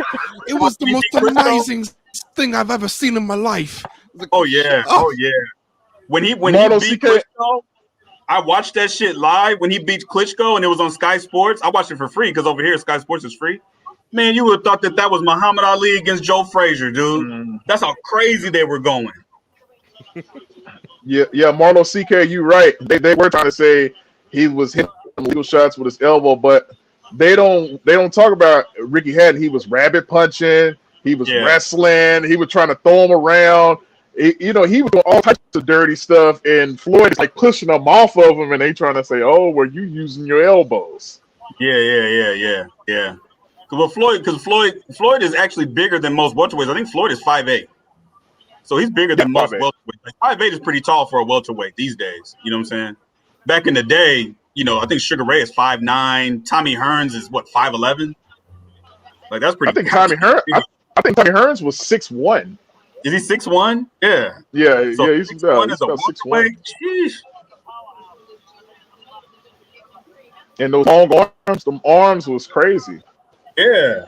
His mistake against Hagler was going toe-to-toe. That was the worst thing he could have did. But the build-up, if you can find those little YouTube videos I've seen them. Yeah, I've seen them. They were talking big shit. But like you said, Hagler was a dog. You're not about to outslug Hagler. That's just not happening. You're gonna have to, like what Sugar Ray did, you're gonna have to box him. You can't outslug Marvin Hagler. Yeah. Mike Tyson said you got to cheat to beat Mayweather. I saw a video on YouTube. It was Mike Tyson, Tommy Hearns, and Sugar Ray, and that's basically what Sugar Ray said. He was like, he doesn't do anything wrong. So to be as athletic and your boxing IQ and your ring generalship, all these things are perfect. It's like a fucking cheat code. So how are you supposed to beat that dude? You can't. You can't beat him. He does everything right. And not only that, he does things, because a lot of boxers these days, they don't really look at the old boxers. So when people talk about Floyd, all he does is the Philly shell and the shoulder roll. You know how old that shit is? That's from like the 1930s and 40s and shit. Like that's old stuff. Nobody really does that anymore. So to be able to do those things plus the other things that he do, like that's a whole nother level. He's a boxing savant. Uncle was a champion. His dad was a boxer, great boxer. He's been around, and in Michigan, where most of the great boxers come from. You know what I mean? So in that area, and you've been in the gym since you was 6 years old, there ain't no reason for you not to know all this shit. You know what I'm saying? So he was the perfect video game created fighter. I mean, Floyd at 135 and 140, you ain't gonna see nothing. Unbeatable. Yeah, Roberto Duran quit, and he was all fat and out of shape. Fucking prostitutes and shit. Then he go and get a rematch against Sugar Ray. Got his ass whooped. I mean, you know, that sounds like a movie. I swear that's like I've seen that in a movie. Like that. They did make a movie, but I don't know if they added that stuff. But they did make a movie. It's just that kind of storyline itself. Yeah, it's not something I've seen in a movie before. You know, boxing is a thankless job, man, because most boxers die broke. Like Joe Frazier. I mean, even Joe Louis died broke. Like Joe Louis was the All-American. Even white people like Joe Louis until he fought Max Schmeling. Because Max Schmeling was like during World War II with the Nazis and shit. But Joe Louis went to the military. So, you know, when Muhammad Ali refused to go to the military, they were, well, why can't you be more like Joe Louis? You know what I'm saying? Or why can't you be like Floyd Patterson, you know? So, but then Joe Louis died broke, literally penniless, and still owed taxes when he died. You know what I'm saying? So when you see a fighter like Floyd Mayweather all about money, I don't fucking blame him, you know? Yeah, but that's one of the things I always said too. I think that was part of the reason me and what's her face got into it on Twitter once. It was about Floyd Mayweather. What's that white girl that don't like Floyd? Not Rachel Nichols, the other one. Ronda Rousey. No. Yes, she used to be on ESPN. Now she does like NBA shit. Oh, Rachel Nichols. No, not Rachel Nichols. The other white girl. That's the blonde Michelle Beadle. Yeah, Michelle Beadle. That's her name. Yeah, me and her got Beadle. into it. Yeah, and then but she was just racist. She's a racist bitch. Yeah, she's a racist.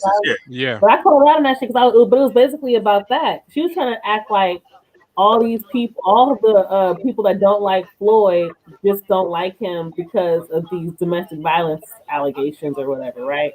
But first of all, boxing fans don't give a fuck about that. Let's just be honest. Nobody really cares. You know, first things first.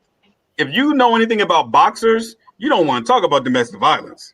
You don't want to talk about rape. I'm 100% aware of this, right? Like, this is like a known thing, right? Oh, yeah. So nobody cares about that. I was pointing out that people were upset because I was actually repeating back what they were saying on ESPN, that they were upset essentially that he's flashy, he's always talking about money and all this stuff, and I guess he refused certain things that they feel like he should have took because he was like, nah. So they would like talk shit about him. And then next thing, when I pointed that out, she said I was pulling the race card. So this is a person right here that just said Michelle, she ain't racist, right? Okay, so I'm about to show you. I'm about to show you. Now I'm about to show you how I know she's racist. So when Floyd Mayweather, and not only her but ESPN. So when Floyd Mayweather was about to fight Manny Pacquiao, was the fight of the century, right? Now what people don't know is that fight was put on by Al Heyman. We all know who Al Heyman is, Budweiser, Superfest, all of that. So it's a self-contained fight. What they wanted to do was slander Floyd Mayweather for the domestic violence stuff. So Floyd and his team said, get the fuck out the arena. You ain't going to be here. They didn't like that. So they ran back to ESPN, started writing all kind of crazy stories. Yeah. Floyd Mayweather wins that fight. The fight of the century. Who did they choose as fighter of the year? Ronda Rousey. Who did Ronda Rousey get kicked to death in the next fight? She got kicked to death by fucking Holly Holm in the very next fight. You don't believe me? Ask Jate. Jate is in the chat. He knows what the fuck I'm talking about. Now, how do we know? Now, that doesn't prove she's racist. How do we know that they're racist? Motherfucking Sergey Kovalev, who was the 175-pound champion, is a known racist, was saying racist shit about Andre Ward. He said racist stuff about a few different boxers. They said nothing. Nope. He's been accused of sexually assaulting a woman and kicking a dog. They said nothing.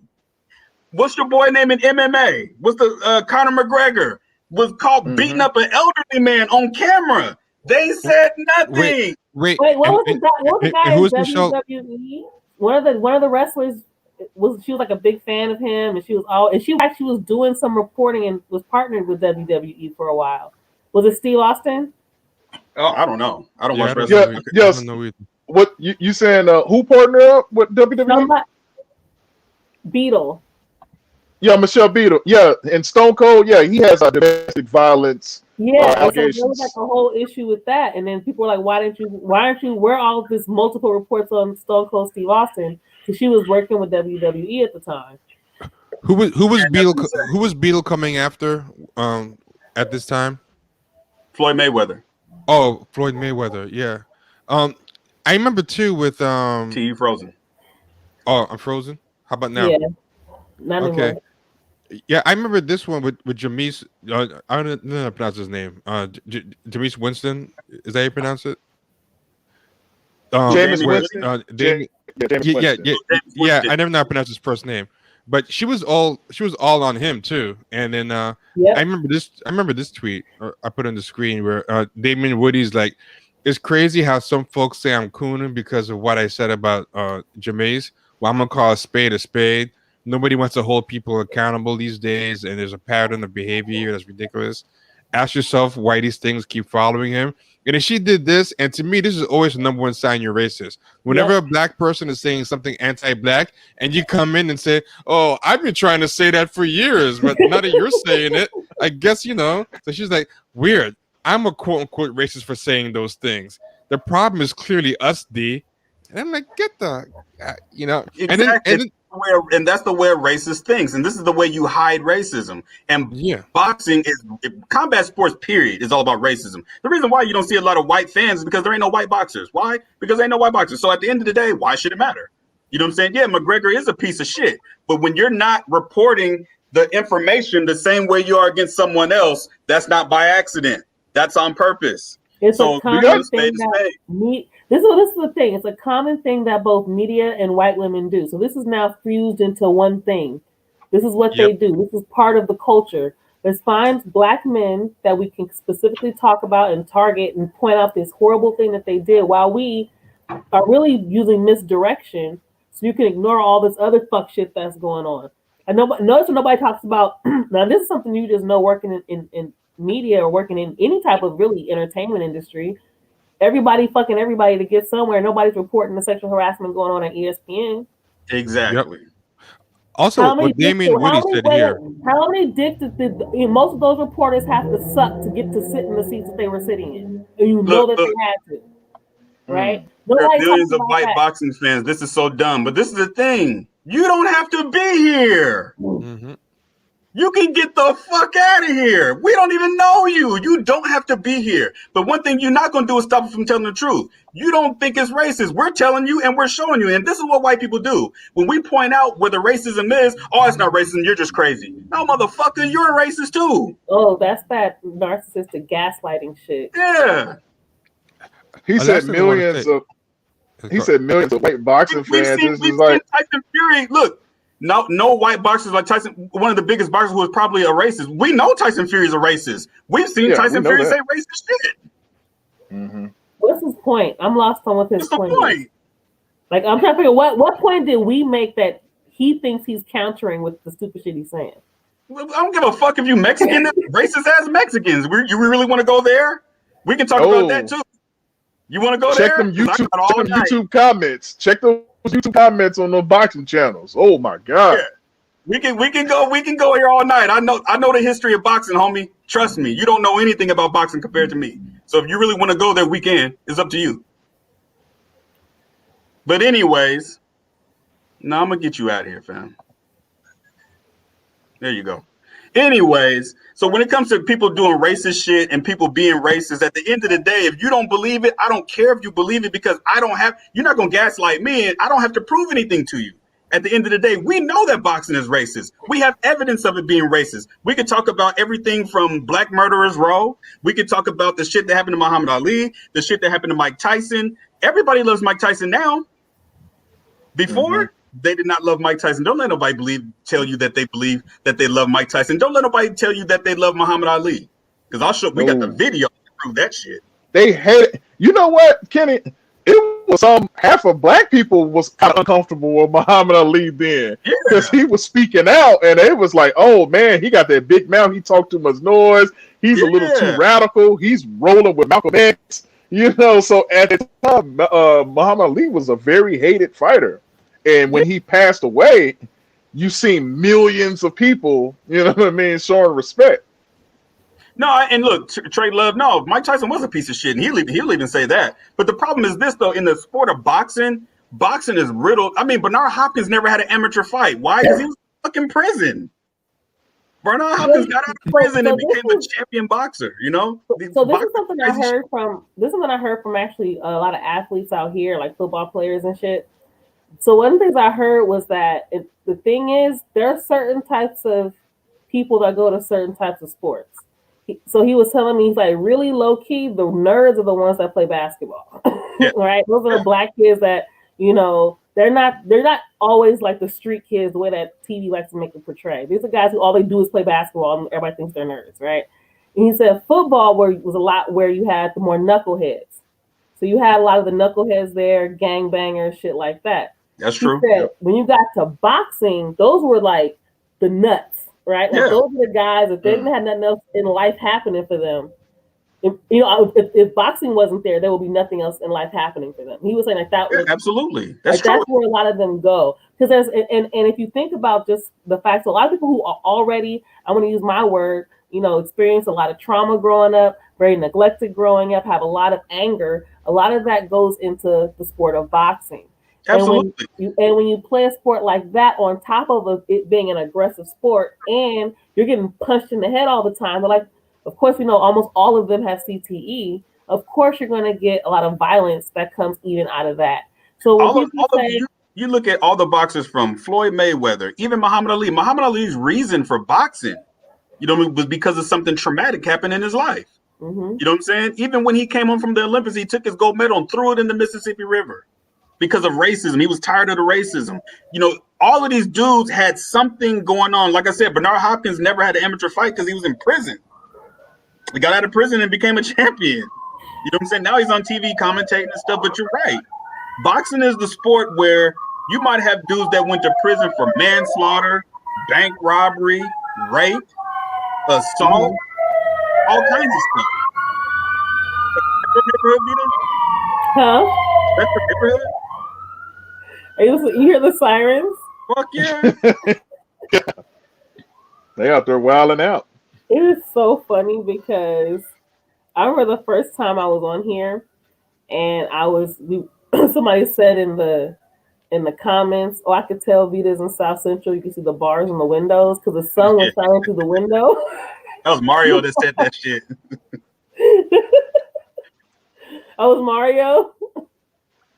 Yeah, that was Mario that said that. Mario. Hey, don't feel bad. We had bars on our windows too. So. Word. Okay. Yeah. No, it's just it's that it's hot, so I had to have the door open, so things are probably a little bit louder now than usual. You don't hear the dog barking. Normally, you guys hear the dog. If you there's a YouTube video.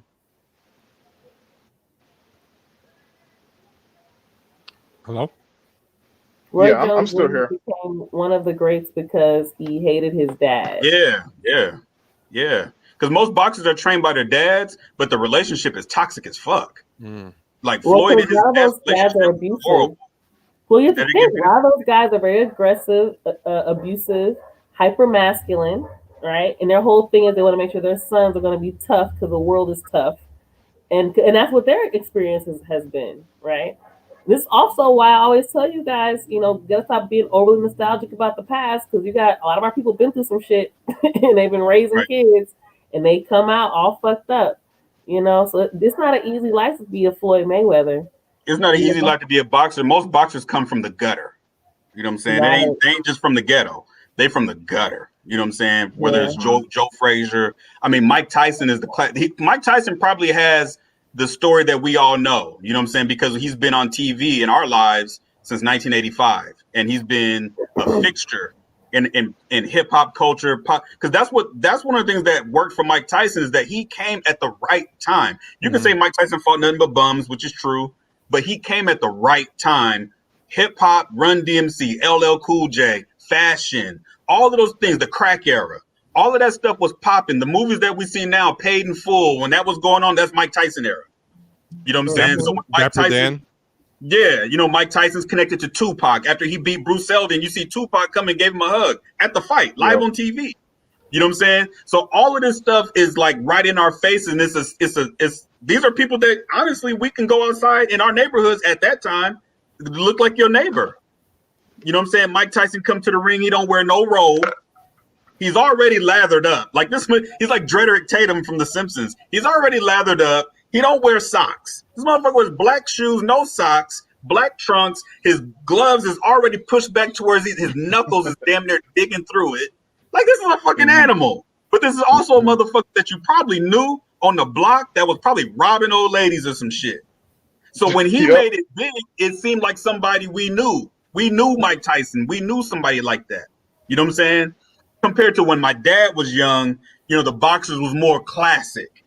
Floyd Patterson's an Olympic champion, and Joe Louis, and these are George Foreman. These are all Olympic guys. These are guys that were on TV as role models. In the 80s, it wasn't like that. You know what I'm saying? Going forward from the 80s and up, after Muhammad Ali, boxers weren't really role models like that. And like I said, everybody's seen Raging Bull, right? With Robert De Niro? Yeah. That's Jake LaMotta. Yeah, Jake LaMotta was a scumbag. And people say the movie was easy on him. They said the real life guy. They said that the movie was a romanticization. I heard like people say the real guy was even worse than the movie. Yeah, Jake LaMotta was a straight scumbag, a straight dirtbag. You know what I'm saying? He was a scumbag even in the movie. Yeah. Oh my God, he was whipping his woman's ass. He beat up his little brother, Joe Pesci's role. He beat up his brother. Like he was just a piece of shit.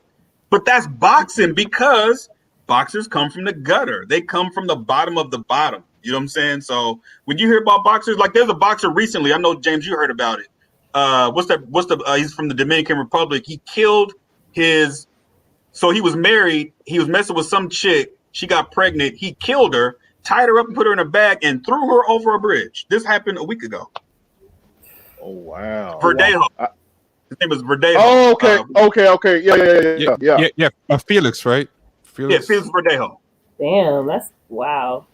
You know what's crazy? He was Puerto Rican, I think. I like to watch just his interviews with Mike Tyson that I like. You can find him on YouTube. I'm sure that's where I found him.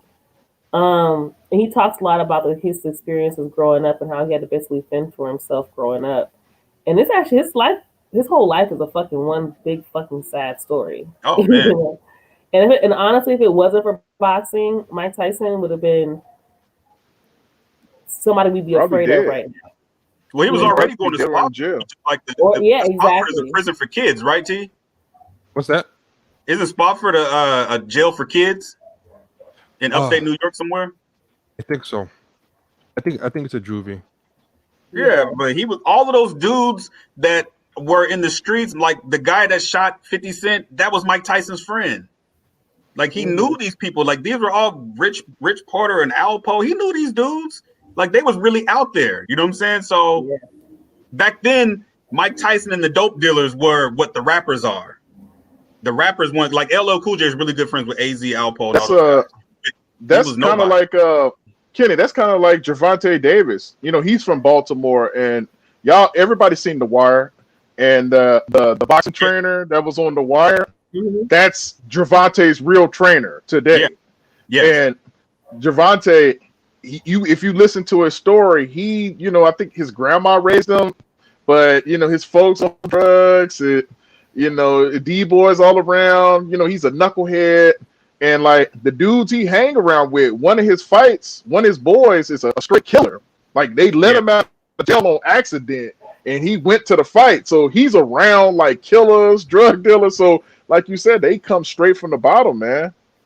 Because in the game of boxing, it takes a lot of money to get a guy, you know what I'm saying? Especially when you're coming from the gutter, it takes a lot of money to get a guy to the point to where he can get ranked, he can get into amateurs, possibly the Olympics. It's a lot of crooked, raggedy shit in boxing, and it's not regulated. You know what I'm saying? There is no federal government regulation with boxing. Some of the slimiest people, Bob Arum, slimy motherfuckers. Don King. Bob Arum is the devil. Yeah. These dudes are horrible human beings. The mafia has always been involved in boxing. Probably not so much today. But back in the day, the mafia, that's how they created Black Murderer's Row with Sugar Ray Robinson.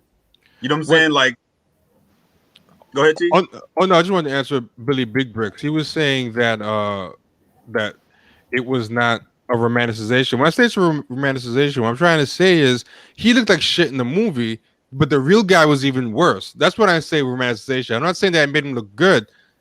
There's even a story that he asked the real Vicky LaMotta after he saw the movie, because he said like when he saw the movie, it was the first time he realized how bad he was.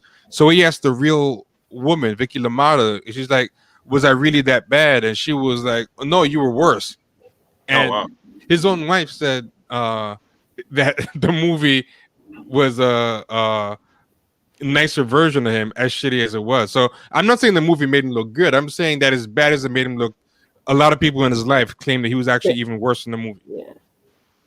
Yeah, but and Grodu, you're right. Sports is a shady business, but boxing, sheesh. Boxing is dirty. Shady. It's dirty. But what's funny is that boxing is one of those sports that's just like notorious for the type of shadiness it is. It's almost romanticized, like we wouldn't want boxing unless it was shady. I'm saying that's where we're at with it now. We wouldn't want boxing if it was a uniform federal government sport. We wouldn't watch it because a lot of the best is wanted. a lot of the best boxing stories, like the movies and everything, you look at it, make like the crooked part of it look as like part of the romance. You know what I mean?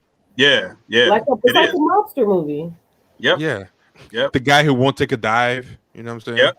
Like on Pulp Fiction.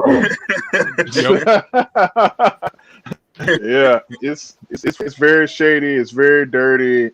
It's a lot of corruption. It's a lot of politics involved. Because, like you say, we just watched the Canelo fight, and Canelo is he is a golden boy. Like they're going to protect him. They're going to put him in the best situation as possible. You know what I mean? It's two fighters. At the end of the day, no matter what we want as sports fans, they want to make money. This is called prize fighting. That's what this is, prize fighting. And this goes all the way back to the fucking 1800s or whenever they created the fucking what do they call it? What do they call it? It came from the UK. That's where boxing came from. But there's a name for it. I forgot what the name for it was. But you know, when you this is prize fighting, when money is this much involved. You know, because when you look at boxing and you hear that Floyd Mayweather, I think he's going to fight the YouTube guy. He's getting $100 million and he's getting 50% of the pay-per-view. Okay, but we know that that's an exhibition. But when it's a real fight and you don't hear what the purse is, then you hear about like Canelo, for example. Canelo left Golden Boy because he found out that Oscar De La Hoya was getting so much money off the top of his contracts. He was getting fucked. And he sued Oscar De La Hoya and left Golden Boy. Now he's a free agent and he's fighting for DAZN on the network. But Oscar De La Hoya fucked that dude over. I mean, Canelo should be $100 millionaire at this point. You see, Oscar De La Hoya used to be under Bob Arum, and you see how he learned his tactics. And it's like, I'm not going to get better and do better for the next generation. It's like, nah, I'm gonna do the same stuff, but I'm gonna try to be a little bit more slicker. They tried to sue Al Haymon for monopoly because he was getting all the great black fighters. So when Al Haymon created PBC, and Al Haymon is not a promoter, but they tried to take Al Haymon to court to basically say like this is not fair because the most impactful divisions in boxing is usually welterweight, light welterweight, middleweight, heavyweight, maybe sometimes light heavyweight. He's got all the welterweights, which is the most popular division in boxing. Al Haymon has them all. You know what I'm saying? And what they were saying was the reason why it's not fair is because he's paying his boxers too much money. So wait a minute. Yep. You went to court with the premise that he's not fucking his boxers like me. This isn't fair. They try to hit him. They literally went to court for that. They try to hit him with the Muhammad Ali Act, basically where you can't be a manager and a promoter. I think that's what the act is. That's what the Muhammad Ali Act is. Yeah. He's an advisor. He just has he basically has like a company where the boxers in, but he just advises the fighters. And like you said, they're all are well compensated. Now, Bob Arum, UFC. See, that's the difference between boxing and UFC. I'm not really a huge fan of the UFC just because I don't like how the fighters how they get paid. They are paid crumbs compared to what the boxers are. And the UFC, they score bigger pay-per-view numbers, and the fighters is getting like 500,000. That's a great fighter. Is getting like 500,000, 600,000. Ryan Garcia makes more money than the top UFC fighters, and he's a goddamn prospect. Yep. So it's shady. It's real shady with the UFC. And boxing, they look at boxing as evil. You know what I mean? They see Florida, they see Al Haymon. They're like, oh man, y'all spending too much money on them, man. Yeah, there was a writer for so this is how it works. So Oscar De La Hoya owns Ring Magazine, which is weird. So remember, I was arguing with the editor of Ring Magazine the other month. Absolutely. Yeah. So when they come out with their ranking, because Ring Magazine's been around for years, long time. So when they come out with their rankings, people take that to heart. Well, Oscar De La Hoya is the owner, so who the fuck you think gonna be in the rankings? His guys. So one of the editors, I think it was an editor for Ring Magazine or someone with Ring Magazine, he was writing in an email. They got the email and he was calling Al Haymon a black Hitler, nigger, all kinds of shit. Oh, wow. You know what I'm saying? Oscar De La Hoya never apologized for that shit. You know what I'm saying? He deflected. Oh, yeah. You know what I'm saying? Did Bob Arum call him a cancer? Or he called him a cancer. And what it really boils down to is that promoters are so used to being able to fuck boxers over when Al Hammond came, because you got to remember, back in the day, all of these dudes would have been top-ranked boxers. Errol Spence, Crawford, he already is a top-ranked boxer. All of these dudes would have been top-ranked boxers. So Bob Arum would have been able to fuck them all and put them against each other. So now what he does is he'll just suck them dry and he'll feed them to somebody later. They don't want to make these great fights because it's all about who can fuck over the most boxers. And Al Hammond doesn't fuck his boxers over. Bob Arum does. It's the nature of doing business in boxing. It always has. And it's not even just black fighters. The Mexican, the white fighters, the Mexican fighter, Leo Santa Cruz named his son after Al Hammond. Yeah, so it's not about what I mean? Yeah, so if you can produce numbers, you're gonna make your money with Al Hammond. He's he's just a fair dude. But them other guys, they trying to get you on bullshit deals, exploit you or whatever, and like you said, they suck you up and then they let you out your contract and look at Pacquiao. At the end of he was with Top Rank for all those years, and you see where he at now. He's with Al Hammond now. Yep, he got fucked in that last fight against Jeff Horn. They fucked him, took the belt from him. They fucked him over. You know what I'm saying? Don't think they won't fix those cards. I mean, when Floyd Mayweather fought Canelo, he won every damn round, but one of the judges had it a draw. For the people in the room, if you don't know what Kenny's saying, Pacquiao last fight in Top Rank, he had a contract with Top Rank. In his last fight, he fought against Jeff Horn. And Pacquiao was the WBO champion? Yeah, he was the WBO champion at the time. Yeah. Pacquiao won the fight. If you watch the fight, Pacquiao won the fight. But the judges ruled in Horn's favor. And a lot of people suspect that Top Rank had something to do with that since Pacquiao signed a new deal with Top Rank. Well, not only that, this is how fucked up it is. Manny Pacquiao's the champion. He's a legend. He had to go to Australia to fight Jeff Horn. Where have you ever heard of that? Never. You're the champion, and you got to go to some no-name dude's country and fight him in his house. It doesn't even make any sense. So the fix was in. You know what I'm saying? Mm-hmm. Is the U.S. the most racist country in the world? Yeah. What kind of question? The bear. But I think that was a probable cause. He said the opening fighters for the UFC is making like 5,000. Oh yeah, it's like man, that's sad, man. There you go. Yeah, that's sad. I understand why UFC fighters are mad at Logan Paul and Jake Paul because they're about to make more money than these dudes have ever made just fighting Floyd Mayweather or not even fighting Floyd, but because boxing gets so much attention when it's a spectacle. So Logan, who was it that fought Nate Robinson? Was it Jake Paul? I think it's Jake Paul. Jake Paul fought Nate Robinson. I don't know how much money he got, but I guarantee he got more than the motherfucking UFC fighters. And he's not even a real fighter. So you imagine how much money Logan Paul is going to get fighting Floyd Mayweather, especially after that spectacle we just saw a couple days ago with him snatching Floyd's hat, whether it was staged or not. People are going to watch. What I could see possibly happening, what I could see possibly happening, maybe some of the UFC guys, if they got the big name, and they might be like, hey, let me go on Triller and fight this guy in the cage and try to promote my own thing. That's the only way it's going to happen because Dana White got these dudes getting slave contracts. Yeah, I think Conor McGregor got $75 million for fighting Mayweather. Crazy. Like I think Conor, the most he made in UFC was like $2 million. Yeah, $2 I think million, that's what and then they said one have sponsors for others will make one.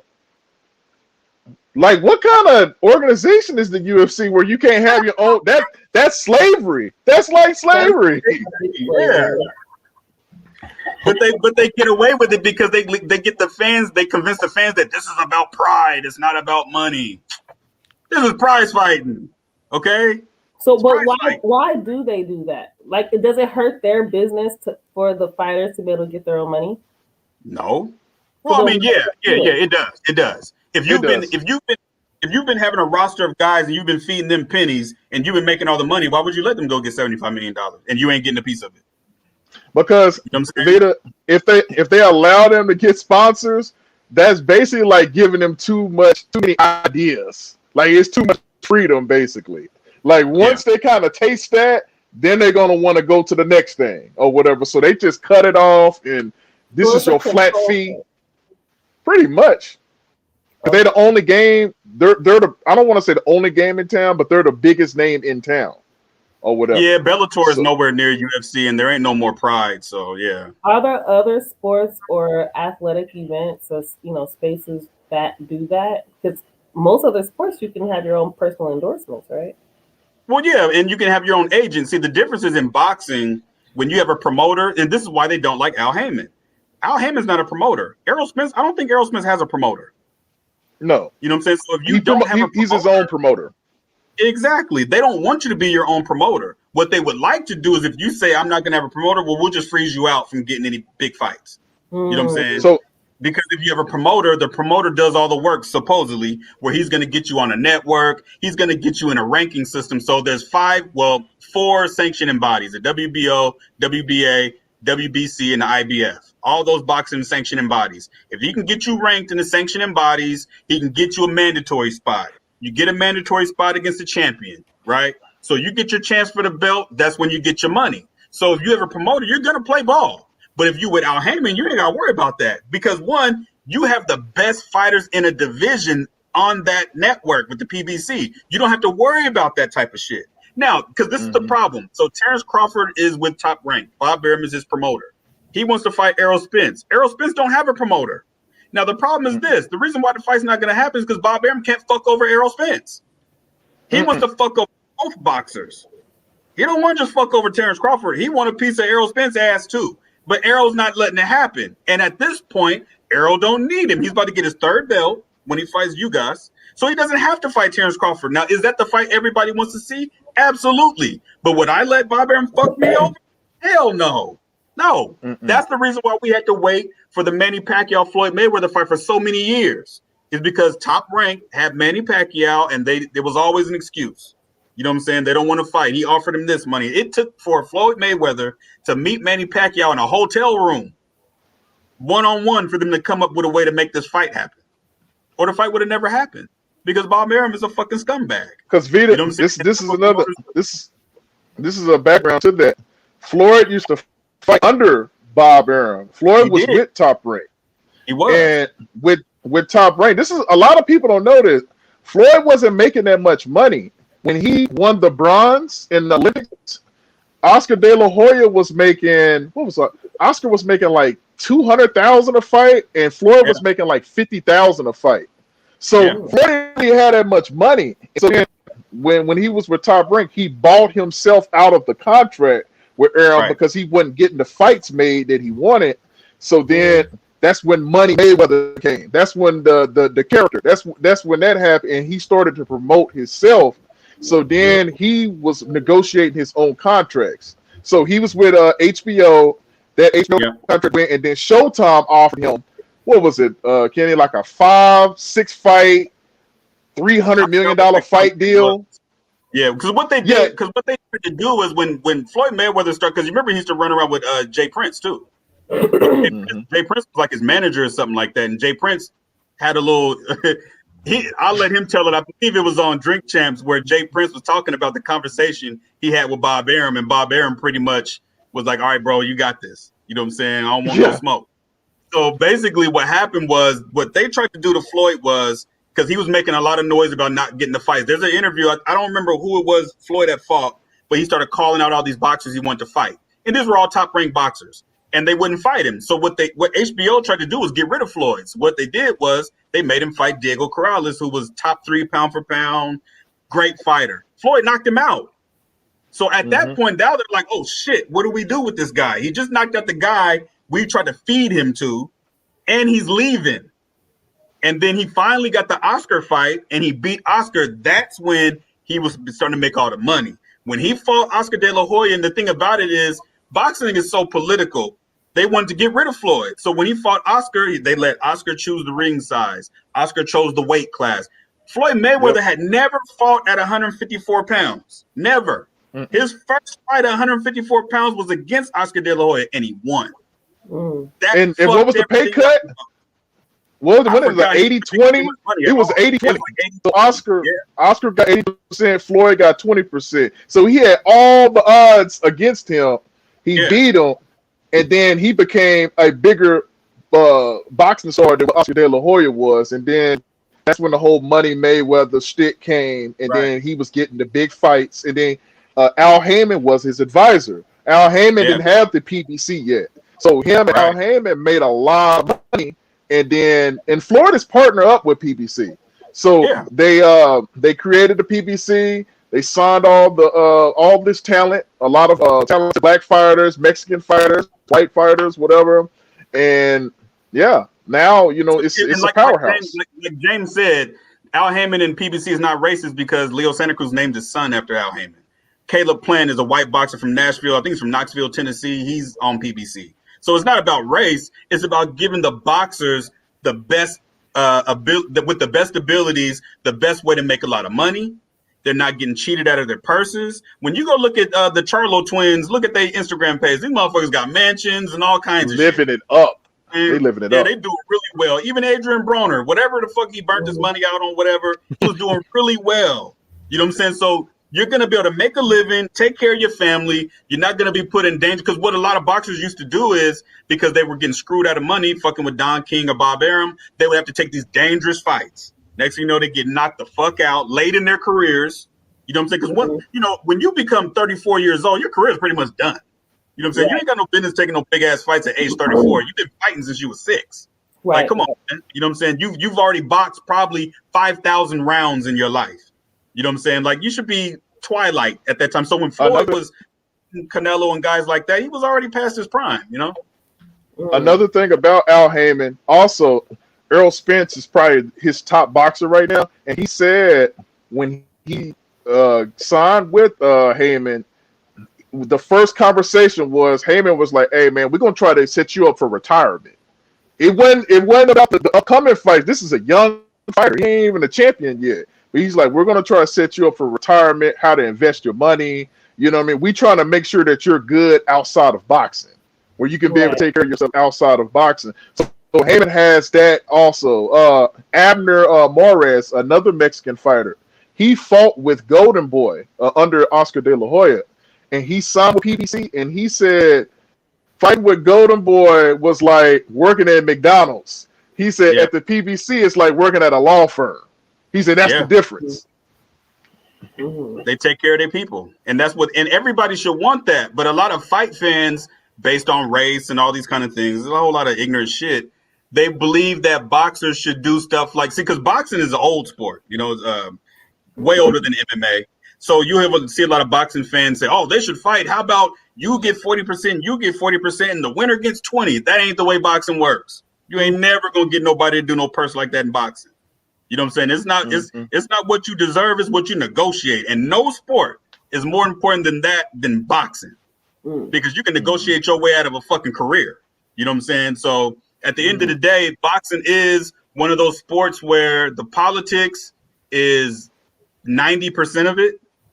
The fighting is 10% of it. You know what I'm saying? We don't get all the best fights that we would like to see because of politics. And I get it, because if I was that person, I would not be stepping into a ring with someone.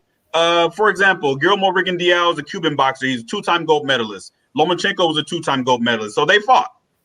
But the problem is that Rigondeaux had to jump up 3 weight classes to fight him.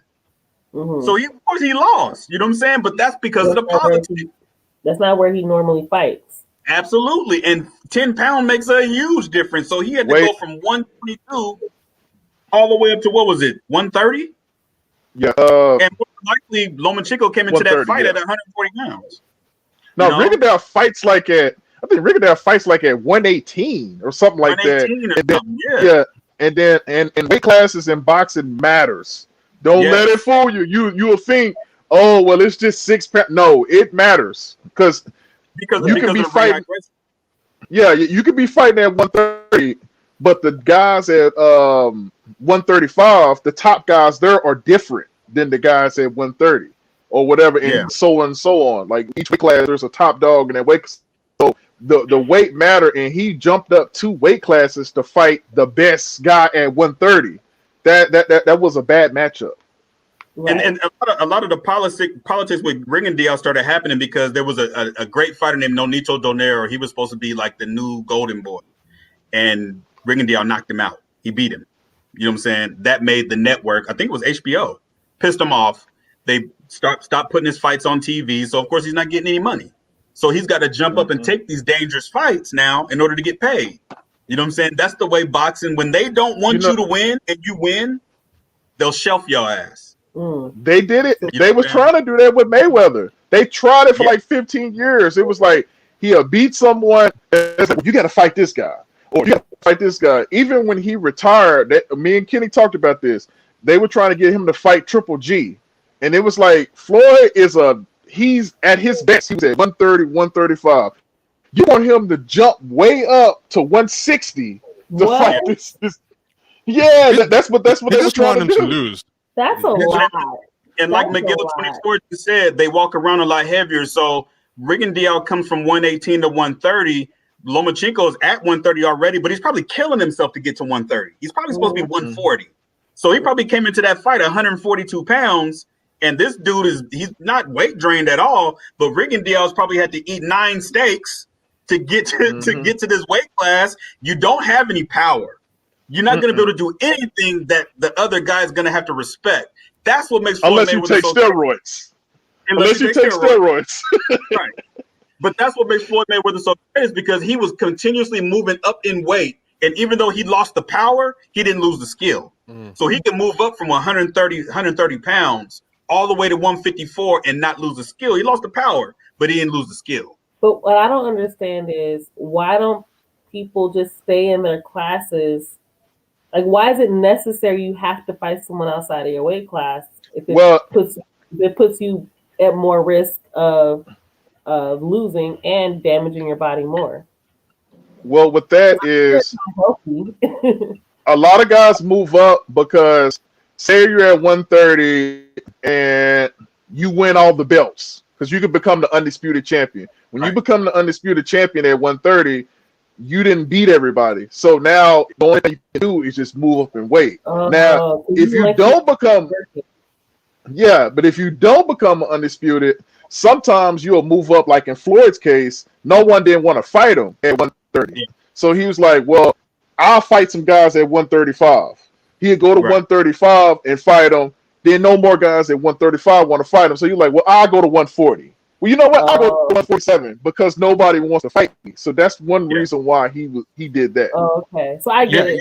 And to become a multiple division champion is like something to get you in the Hall of Fame. So once you become multiple division champion, like Floyd, I think is 6th division champion, Well, what I'm saying is like, so to me, it would like, but you said it's not regulated the same way as other sports. So, but it would, it doesn't make sense to me to have to basically have it to where you would have to box people outside of your sport.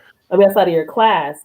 However, it makes sense in that you cannot continue to work if you don't do that. Absolutely. You know what I'm saying? So there's a lot of different reasons too, because sometimes it could be money involved. Like there could be somebody that will get you a really big payday, better than anybody in your class. Floyd Mayweather going from 147 to 154 to fight Oscar De La Hoya. Yeah, and then also you have people like this boxer his name is Devin Haney. He's at 135, but we all see he's 22, 23 years old. We all know the way his body is. Eventually, he's going to go up in weight. Yeah, so he's not going to be. Yeah, he's not going to be stuck at 135. The more he grows and matures or whatever, eventually he'll probably be at 147, maybe at 154 one day. But it's a progression over time. You can't just be jumping, jumping weight classes like that. Right. And that also is what makes a guy like Deontay Wilder great because he fights at like 216. You know what I'm saying? He's a thin dude, but the heavyweight division, you can weigh as much as you want. You can weigh 350 pounds if you want to. You can be as tall as you want. There is no regulations in heavyweight. So it's hard in heavyweight, but when you're at the smaller weight classes, then that's why they come up with the pound for pound list, because they basically say, if this person is at any weight, would they beat this person? Floyd Mayweather was pound for pound for years, number one. So when Floyd Mayweather was at 130 and no one wants to fight him, 135. And he's moving up 140. Look at Manny Pacquiao. He started at 106 pounds.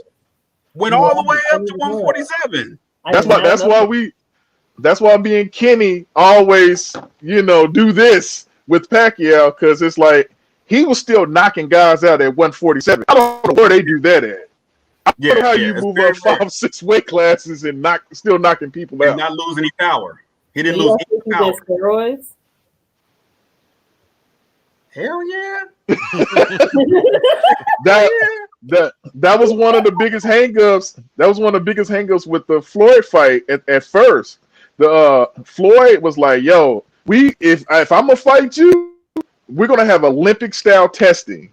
I'm not we not doing these tests because apparently you finding a way. You going through the cracks with this. So we're gonna do Olympic style testing. We're gonna take blood, all that." And then Pacquiao was like, "Nah, I don't want blood taken from me. All this, yada yada."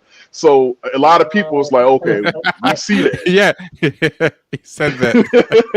He really did say that. Oh my god, he really said that. Yeah, I forgot he said that. Yeah, the cruiserweight division has never been a big division, and not since since Evander Holyfield. I definitely agree. Then I think he just based out. Not that I know shit about shit. I'm just agreeing because it just sounds like it's right. Yeah, no, yeah. No, it's just one of those things. I want to ask you guys a question. Has Heyman ever badmouthed his own boxers? Because that's one thing that Aaron always does, man. If you leave him, can you find an interview with Al Heyman? No, he's private as hell. There's like 2 or 3 pictures. He's like Ghost on Power. He's like Ghost in boxing. There's like 2 or 3 pictures of him. We don't know how tall he is. All we know is he went to Harvard. Yep. He was doing the little concerts, the little concert scene, and he worked with Floyd Mayweather. We don't know anything about him. It's very private. All Heyman's fighters have nothing but good things to say about him. Meanwhile, people always bad-mouthing Arum. And Arum, like when Andy Ruiz left him, bought him out for like $700,000. Like Arum, everything Andy Ruiz does, you got to take a shot at him. Telling him he's lucky, he's a bum, he's this and that. Like I don't know why he doesn't get more grief. Like Heyman gets to me way more grief than Arum does, and I don't know why. Arum has lost way more fighters. You haven't heard Heyman losing fighters. Arum has lost Mayweather, Oscar De La Hoya. You said Ruiz. It's so many fighters that have left Top Rank because Top Rank do shady business. Yep. And Oscar De La Hoya had Deontay Wilder and lost him to PBC. Golden Boy, they lost to Charlos because Golden Boy, they promised one of the Charlos a Canelo fight, and the fight never came, and he dipped. He went to PBC. Yo, whatever happened with that fishnet stocking Oscar De La Hoya thing? nobody mentions that anymore. Yeah, I actually was thinking about that earlier, but I didn't want to bring it up because nobody else did. That should just definitely got something under the rug. Oh, it got brought up.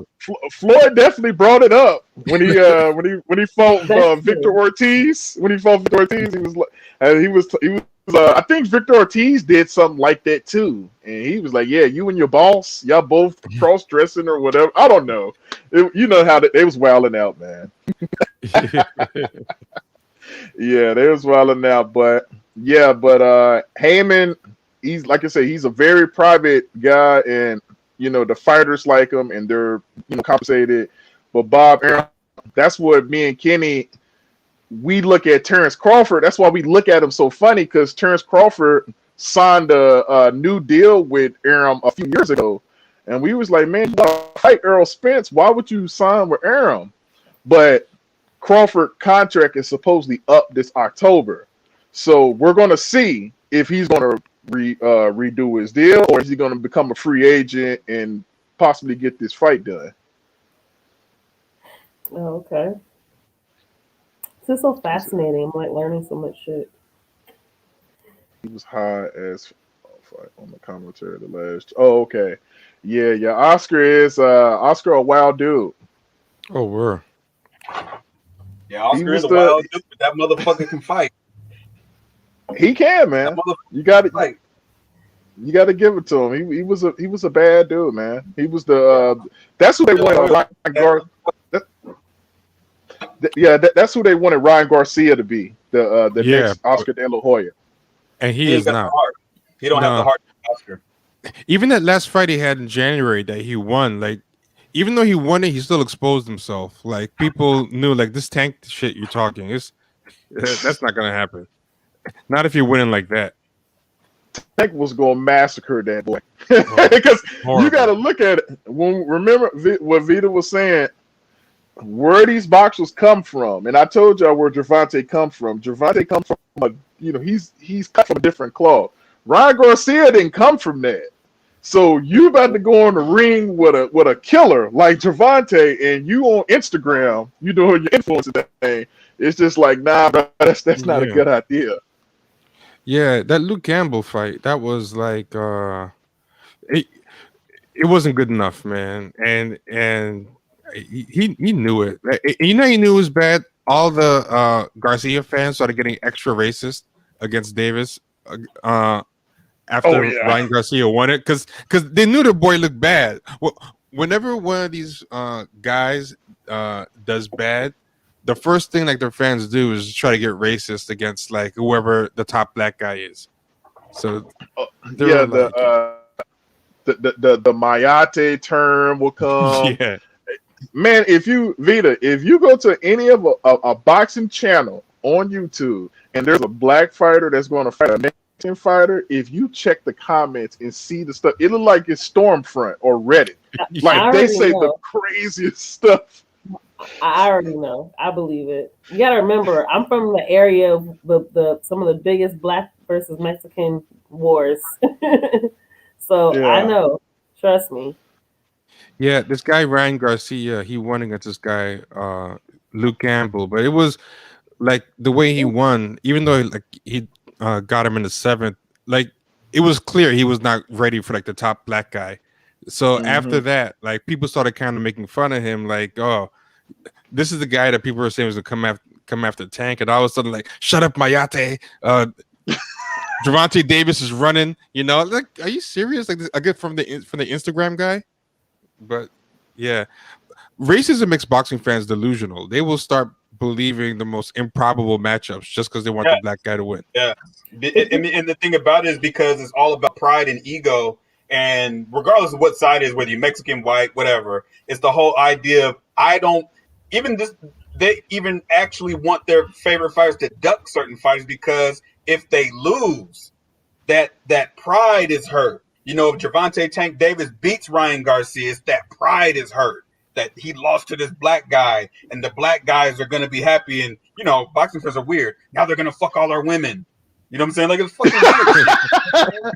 But even on the flip side of that, Kenny, with Tyson Fury, the Tyson Fury fans on the internet, especially on Twitter, with him beating Deontay Wilder, you have Tyson Fury fans, they still have the Deontay Wilder pictures and stuff on their Twitter profile. Like, they were obsessed with this win. It was like this win was like 100 years in the making. It was just like, bro, we didn't see our favorites get beat, and we finally got one. And you know the funny thing about it, before they fought, they all said, "Oh, Deontay Wilder can't even box, and he's a bum, and he's knocked out nothing but bums." And it's like, okay, well, if he's such a bum, then why are you guys celebrating it like he was Muhammad Ali? But you know the thing about it is that they like their black boxers a certain kind of way. So they like Anthony Joshua because he's a certain kind of way, and we know that because when Anthony Joshua started, during the protesting was going on, they was over in the UK protesting, and Anthony Joshua was telling black people to only shop at black shops. Oh, they got hot. They were pissed. They turned. Yep. Yeah, they flipped on Anthony Joshua real quick when he said that. It was like, "Oh, you're such a racist now." And it was like, "No, that was your boy just a minute ago." Yeah.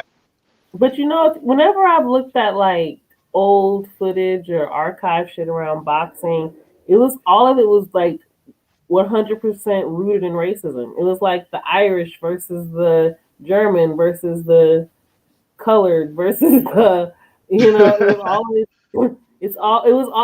I'm serious, and it always seems like it was like a group of the boxer represented like a whole ethnicity. You know, that's the elephant in the room today. They don't want to say it out loud, but everybody kind of, you could feel it, like you said. And I know we keep going back to Mayweather, but I tweeted this a while back, and I was like, Floyd is a master at poking at that racism towards the racist fans. He's a master at getting them riled up. Like, that's how he makes his money. Like with the whole Conor McGregor thing, that was like a race type of, you could feel it. It was racial tension between the two. And I don't think it was nothing between them personally. I think it was more like WWE. It was just like, oh, let's just go out here and say this or whatever. Let's just make this money. But yeah, Floyd know how to manipulate the racism from the fans, and they gonna buy the $100 fight. They hate him, but they want to see him lose. So I got to spend this $100 to see him lose.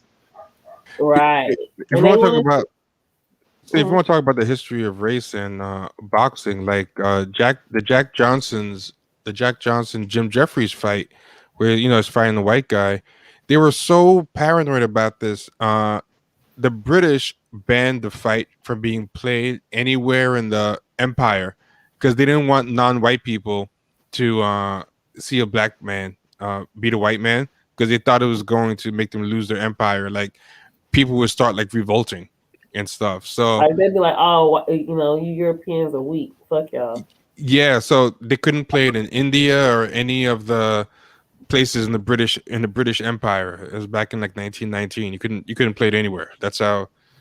So yeah, they took this shit really serious. They didn't even want non-white people to know that a black man could beat a white man. But that lets me know something else.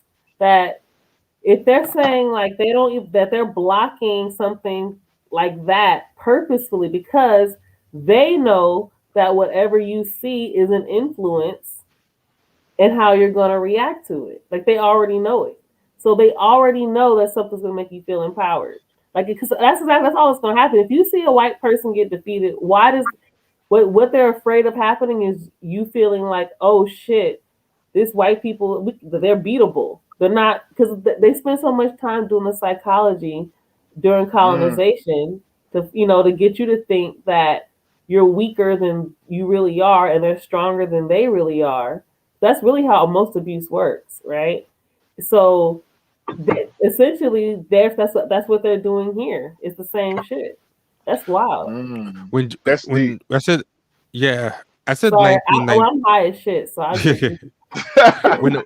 when Jack Johnson beat Jim Jeffries, I said 1919, but I meant 1910. There was like over 50 race riots, and like a lot of black people like died. Oh, after the Jim Jeffries fight? Yeah, there was like at least 50 race riots across America. You about 1919? I said 1919, but I meant 1910. I got it. Oh, okay, yeah. Okay. 1919 is the other one. That was the Red Summer, right? Marlo CK, he spit. That's some real history right there. They actually got rid of the film, and if you got caught with the film, you would go to jail. What? Mm-hmm. If you have video of when Jack Johnson KO'd Tommy Burns, it was illegal to show the film. Wow. Also, that shows you how powerful that shit really is. Also, if I remember right, I think he was banned from Australia for having a fling with a white woman when he was down there for the fight as well. Well, he got in trouble for that here too. Jack Johnson would talk a whole lot of he talked a whole heap of shit. They created the Mann Act. The Mann Act is what they use against pimps these days. Mann Act was created in 1910, and that was for black men that want to traffic white women across state lines. And that meant even if you was just in a drop top Cadillac with a white woman going to another city, you cross state lines, they could arrest you for the Mann Act and lock you up. And even if it was consensual. Yeah. He died in a car accident before he went to jail. Yo, and he was so cocky. I'm sure you probably heard this story, but he would just speed in his car. Like, he didn't care because he was so rich. So he's just speeding. And then one time he got a ticket for speeding. He was headed somewhere. And then he told the cop, white cop, just give me 2 tickets because I'm gonna speed in the way back too. Yep. And, he just didn't give a fuck like that. Okay.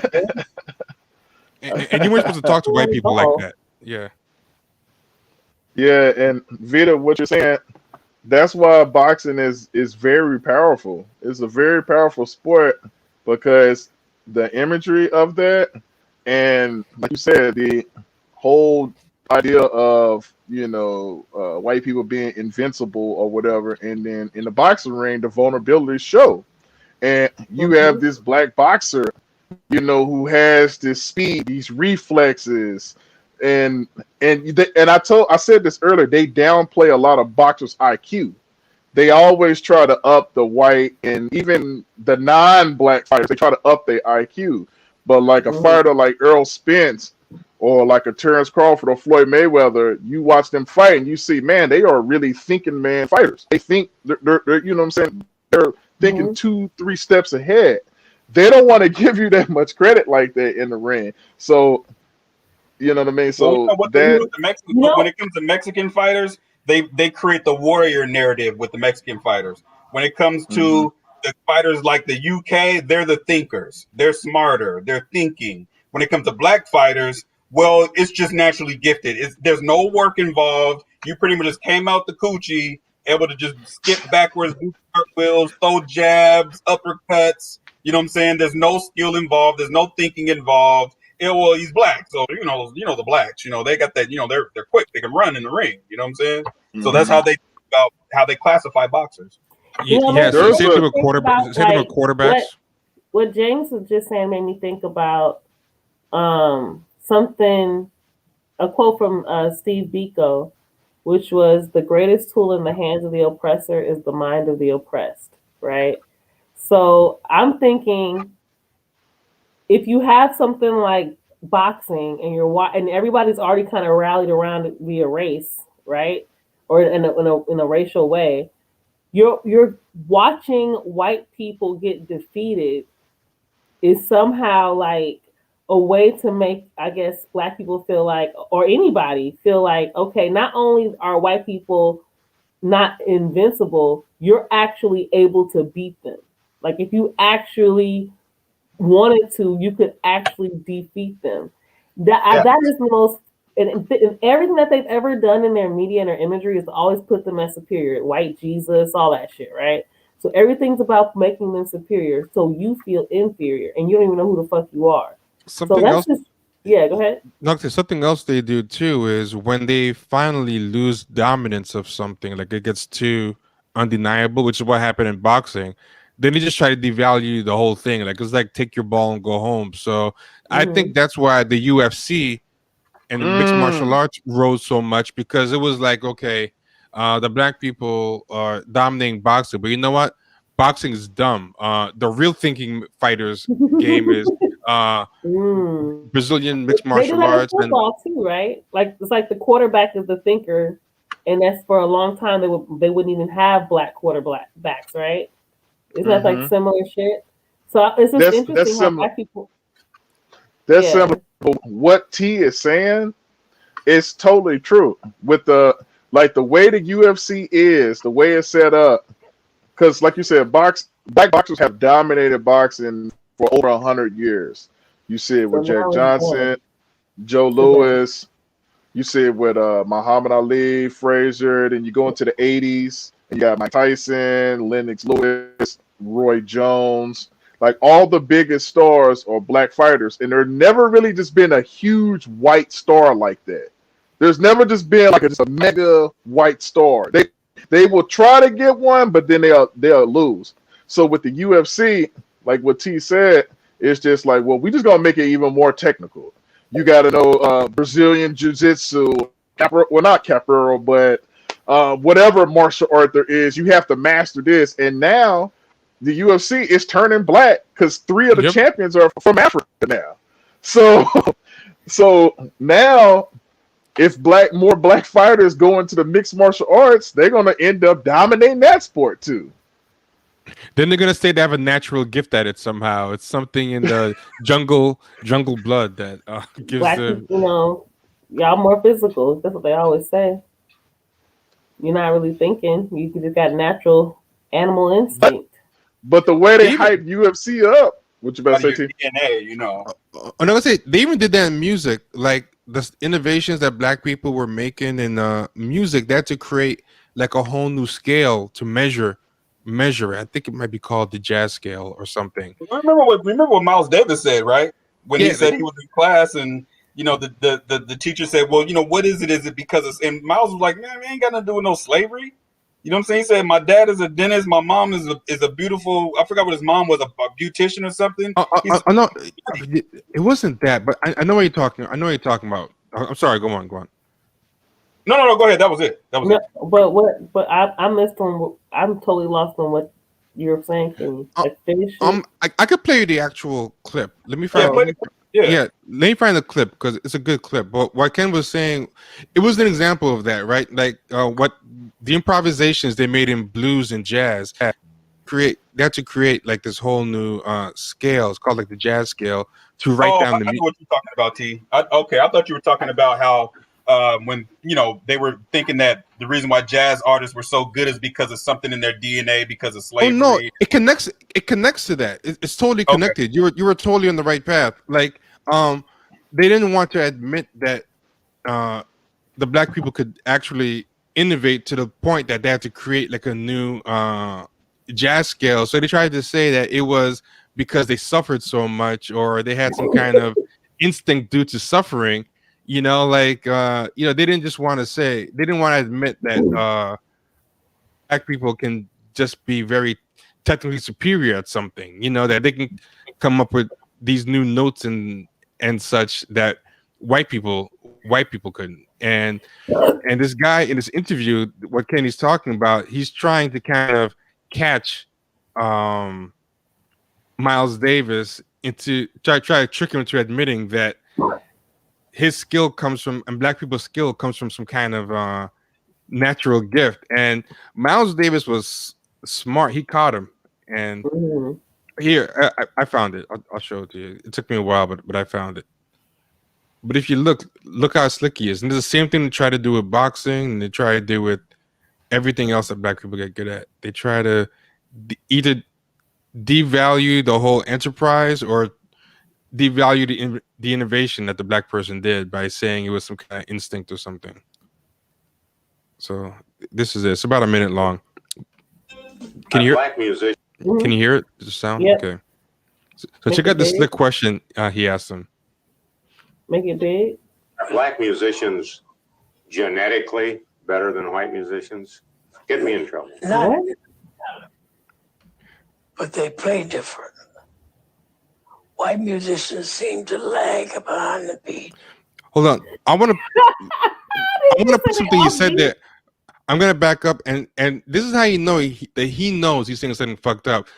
I don't know if he caught it, but listen to what he said after he asked the question. Musicians genetically better than white musicians? Get me in trouble.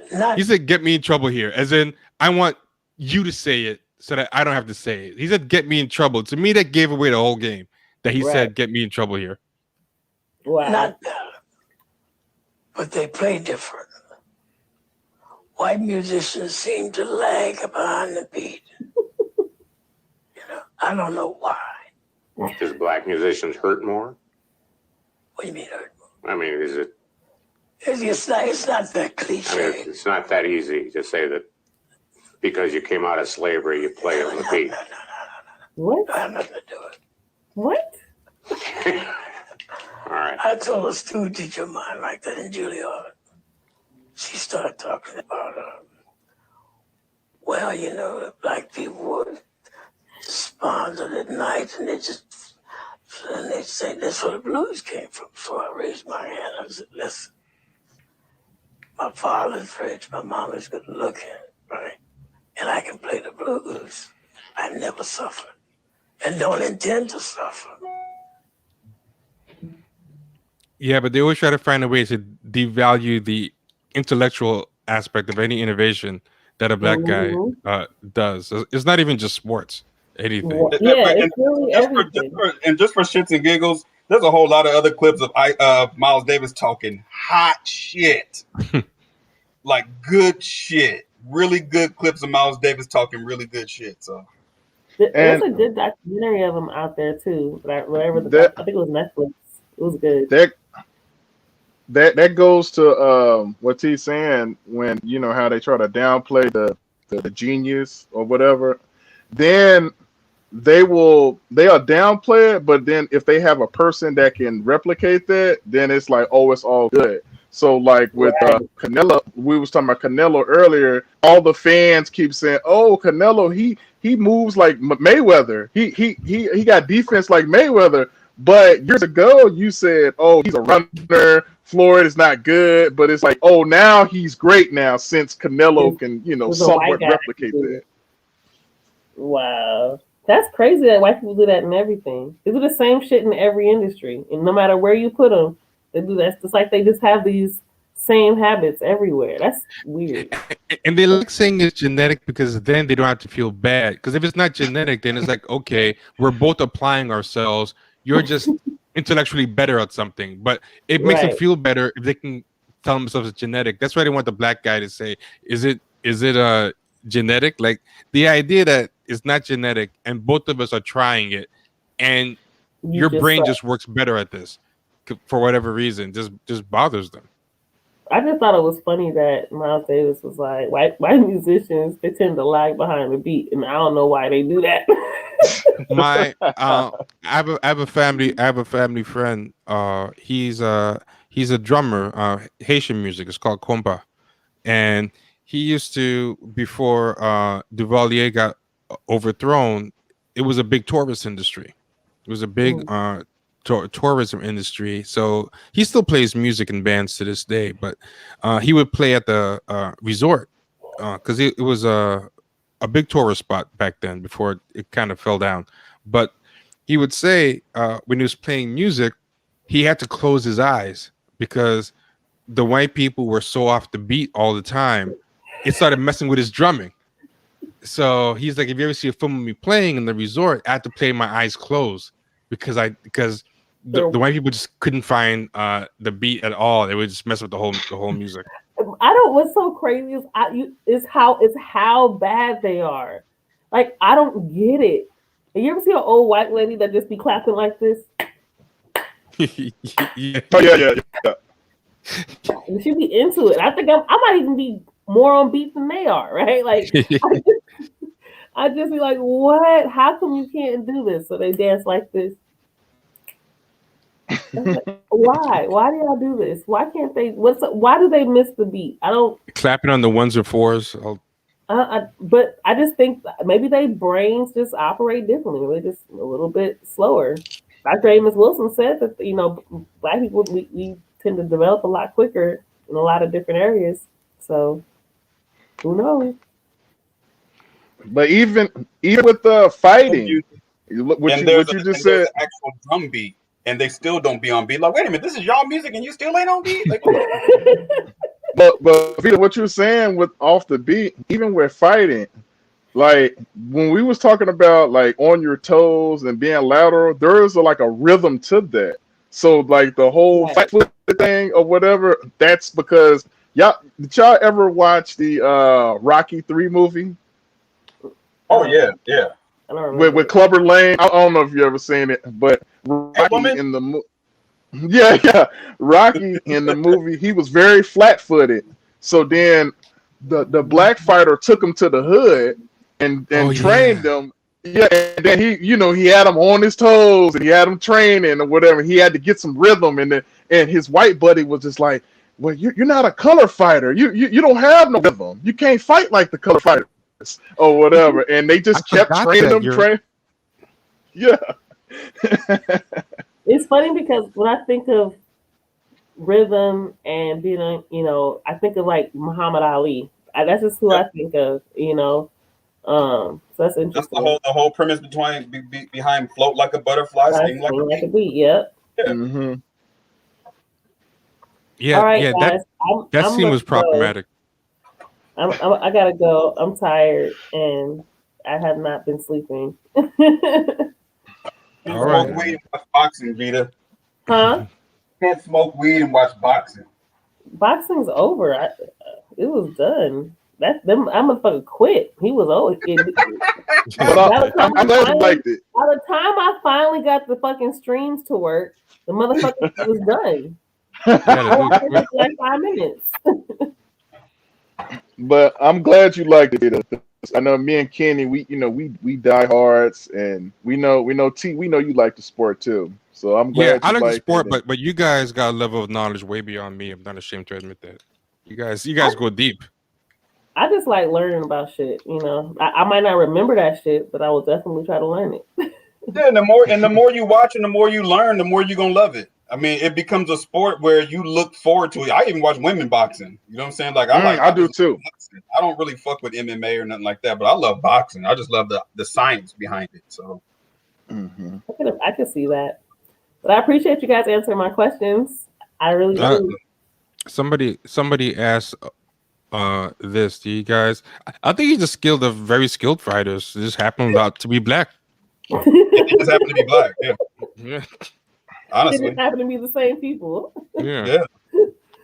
Like I don't think he's scared because they're black. Like he just sees a black guy. He's like, whoa, they're black. I don't think that.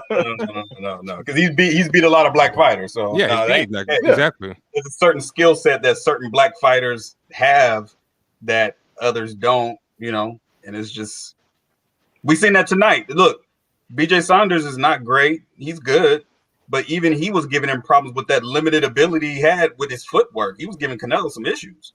So you put that on a Carlo, or that's gonna be a whole nother level, I mean, everybody has a skill set that they do the worst against, and people think it's racist to say, but different races and different cultures, they have a different fighting style. Like we've been talking about the Mexican one. The Mexican one, they just tend to be like there's a Cuban boxing style. They don't train to float like a butterfly and sting like a. They don't train like that. So that tends to be the weakness a lot of times. There's a Cuban style of boxing, like this. That's just how it is. The Cuban boxers are very technical.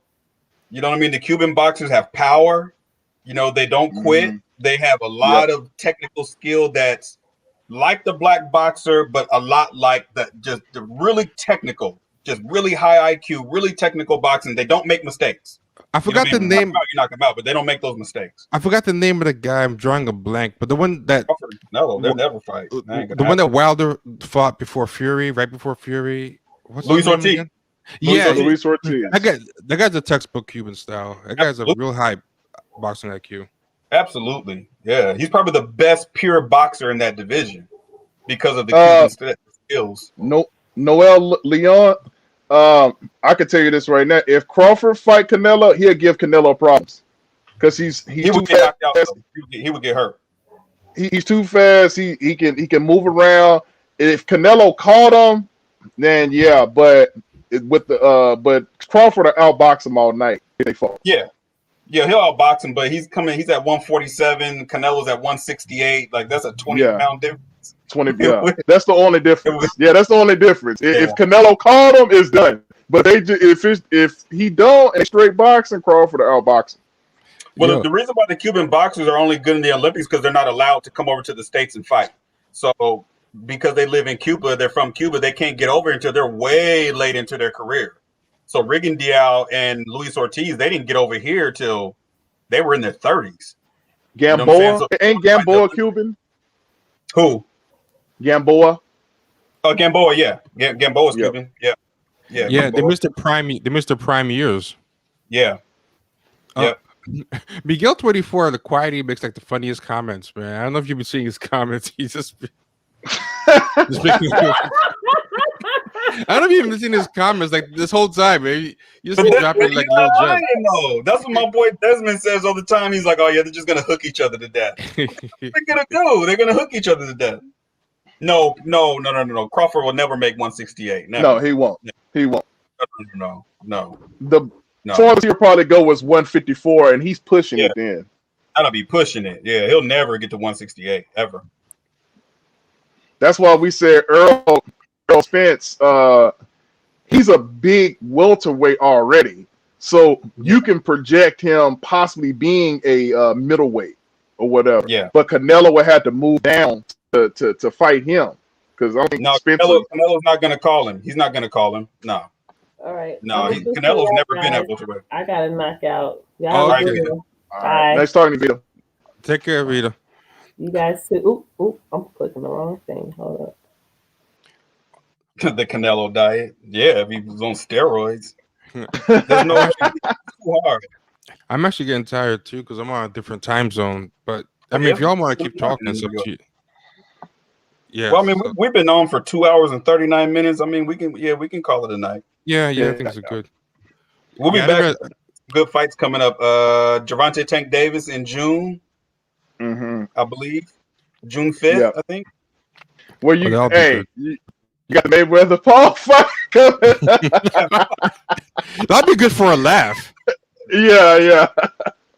Because didn't y'all stream the Nate Robinson and the with Tyson, Roy Jones, And that was fun because nobody really cared about the fight. Really. I think we just wanted to crack jokes. I think we caught the Nate Robinson fight too. We were streaming that. Yeah, we were? I forgot. Yeah, I was watching y'all. I remember I was watching y'all. I forgot we did that one. Well, hey man, it's been real, man. Everybody like, comment, subscribe, become a patron. Go to champagnesharks.com. Yeah, champagnesharks.com has all the links, so you see everything over there. If you follow me on Instagram, I have a link on my page that has all the stuff. So our Amazon wish list, everything. So. And James, thanks for coming through. I always appreciate when you come on. Hey man, I appreciate it. I'm a huge fan of the podcast, the show. I watch and listen to every episode, so it's a pleasure to be on. Awesome. We should have you on the actual podcast at some point. Yeah, we got you on the actual podcast. Yeah, that'll be good. Cool. Okay, cool. I'm down with it. All right, guys. Thanks everybody for joining us. And yeah, it's super late here. I'm gonna turn in myself. Yeah, all right, man. I'll let y'all later, man. All right, guys. Peace.